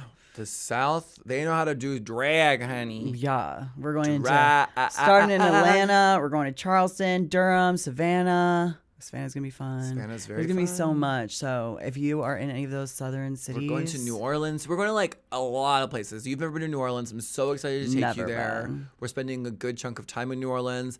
New Orleans is like one of my favorite places. I used to drive from Atlanta to New Orleans. I used to also stop in Alabama and do gigs. Oh, yeah, you were and, saying that. Tennessee, all the ferries and shit. Like, we're going to a lot of places in that part of the country, and it's always such a kiki and so fun and just so different. And Yeah. I really do. There's something about being queer and from the South of the Bible Belt, South of the Bible Belt vibe, but that is just something else. Yeah, I mean, my family moved to Nashville for a while, and I remember going there, and I was like hearing some things that people in like the stores would like casually say. I was like, I was like, am I safe here? Like, I was like, It's oh like a my different- God. I was like scared. a It's little different, bit. especially like Atlanta is interesting because it's like really a cultural hub for a lot of things, like sex workers, strip clubs. There's like a whole like black gay pride. There's like so Yeah, you were talking about that. much earlier. like it's just different. Like there's such a need for black safe spaces that they literally just created their own bars and created their own drag shows and created their own pride and did everything. There's like just such a need for it there. But then you drive like 30, 40 minutes outside of the city and it's like hillbilly Confederate flag, like crazy. So the juxtaposition of the two is like really, it makes for a super interesting mix. And growing up there it's just such a weird place to have like so much amazing cultural like hip hop stuff going on, like Outkast and like all these iconic artists, and then to be raised in like Stone Mountain is the monument that I'm talking about, and it literally being historically a KKK meeting place. It's just like the weirdest I hate that. combo of stuff. That's like very really scary. I mean, I don't know. Looking back, it's weird. Like moving to LA. I've lived in LA for 8 years. Did you ever see the KKK? No, but they were like during the Trump stuff. They were at Stone Mountain, which my mom's house is right near there. And they were like reclaimed. But there's been like protests to get this monument taken down. I think I've seen that online. Yeah. Literally. I can't believe you were. There's like over there. rallies. There's like stuff. There definitely were KKK I feel like members. they should take that down personally. I mean, they would just ruin the mountain more. I don't even know. oh, it's like literally Mount Rushmore. literally like Mount Rushmore. Like they'd have to it'd I just be saw like online, a like, giant an actual square. statue thing. No. It's like, imagine like a giant. It's the largest above ground piece of granite in the country, the world. I'm not sure. Matt, put the facts in here. But Stone Mountain is like this giant piece of granite, and they've carved this crazy Confederate monument into the side of it. It's like a huge mountain, like a I think they huge should mountain. Get rid of the mountain. And so, like, in order to get rid of it, I don't even know what you would like carve a new carving Just over blow the. up the mountain. Why do we need the mountain? It's huge. Maybe I don't do. even blowing Maybe I up do the need to mount- pull it up. Blowing up honestly. the mountain would be like, I don't know how you would even do that. I don't either. I don't even know what I'm talking about. I You don't know what I'm literally even don't. looking at. Anyways. but I don't think they should have that. Yeah, me either. And I didn't know growing up as a kid I That's had no a wild thing no to context. think about. Just My like mom looking at doesn't this even know- laser show, you're like, wow. Yeah, just look at, and they would do it like get this party started and do all this stuff and then end it. Yes, bitch. It'd be like 4th of July and they'd be like, it'd be a full laser show projected onto the mountain. It was like really cool. And like, then they would like make the mountain move, like the monument would like move with the lasers. It was like an amazing light like show. all the time. Yeah, like during the summer. And then they would have fireworks for 4th of July. It was like a big thing when I was a kid.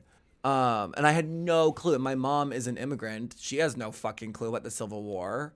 She has no clue about what the Confederate flag stands for. So I had no fucking clue. But I'm super excited to go on tour. I'm super excited to hang out with these queens. Me too. It's gonna be so fun. Love Nicole. Love Phoenix. Love Brigitte. Thank you guys so much for coming on the pod and just Yeah. like deep diving.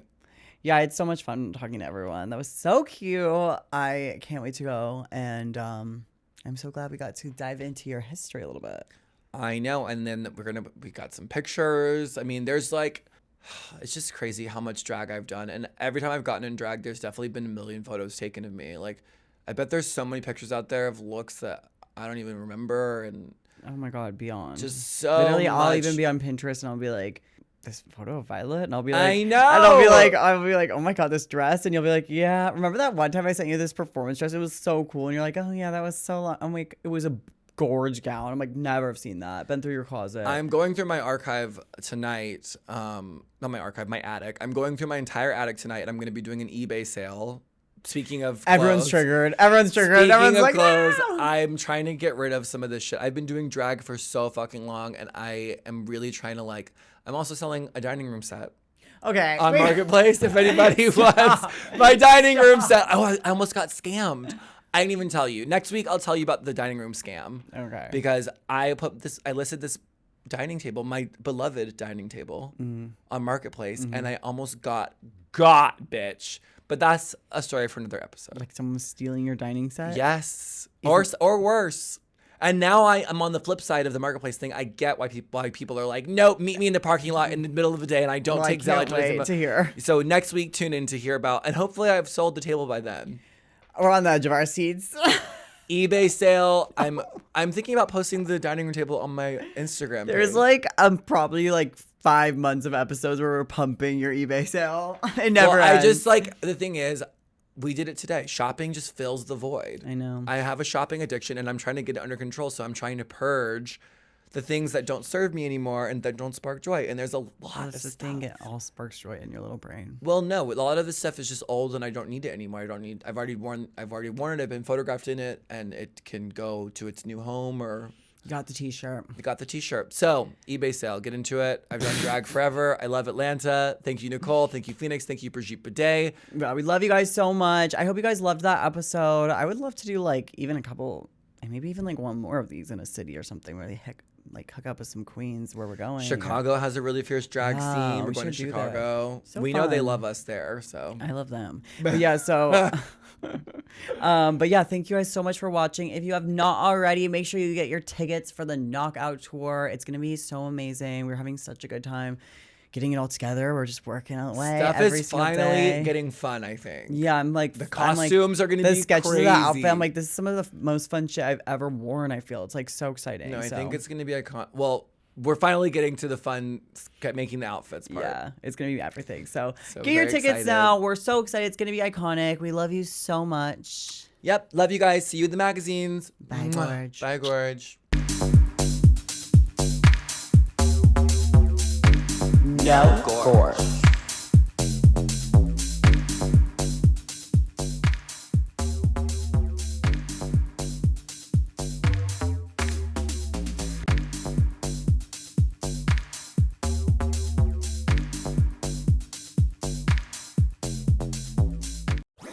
That was a HeadGum podcast.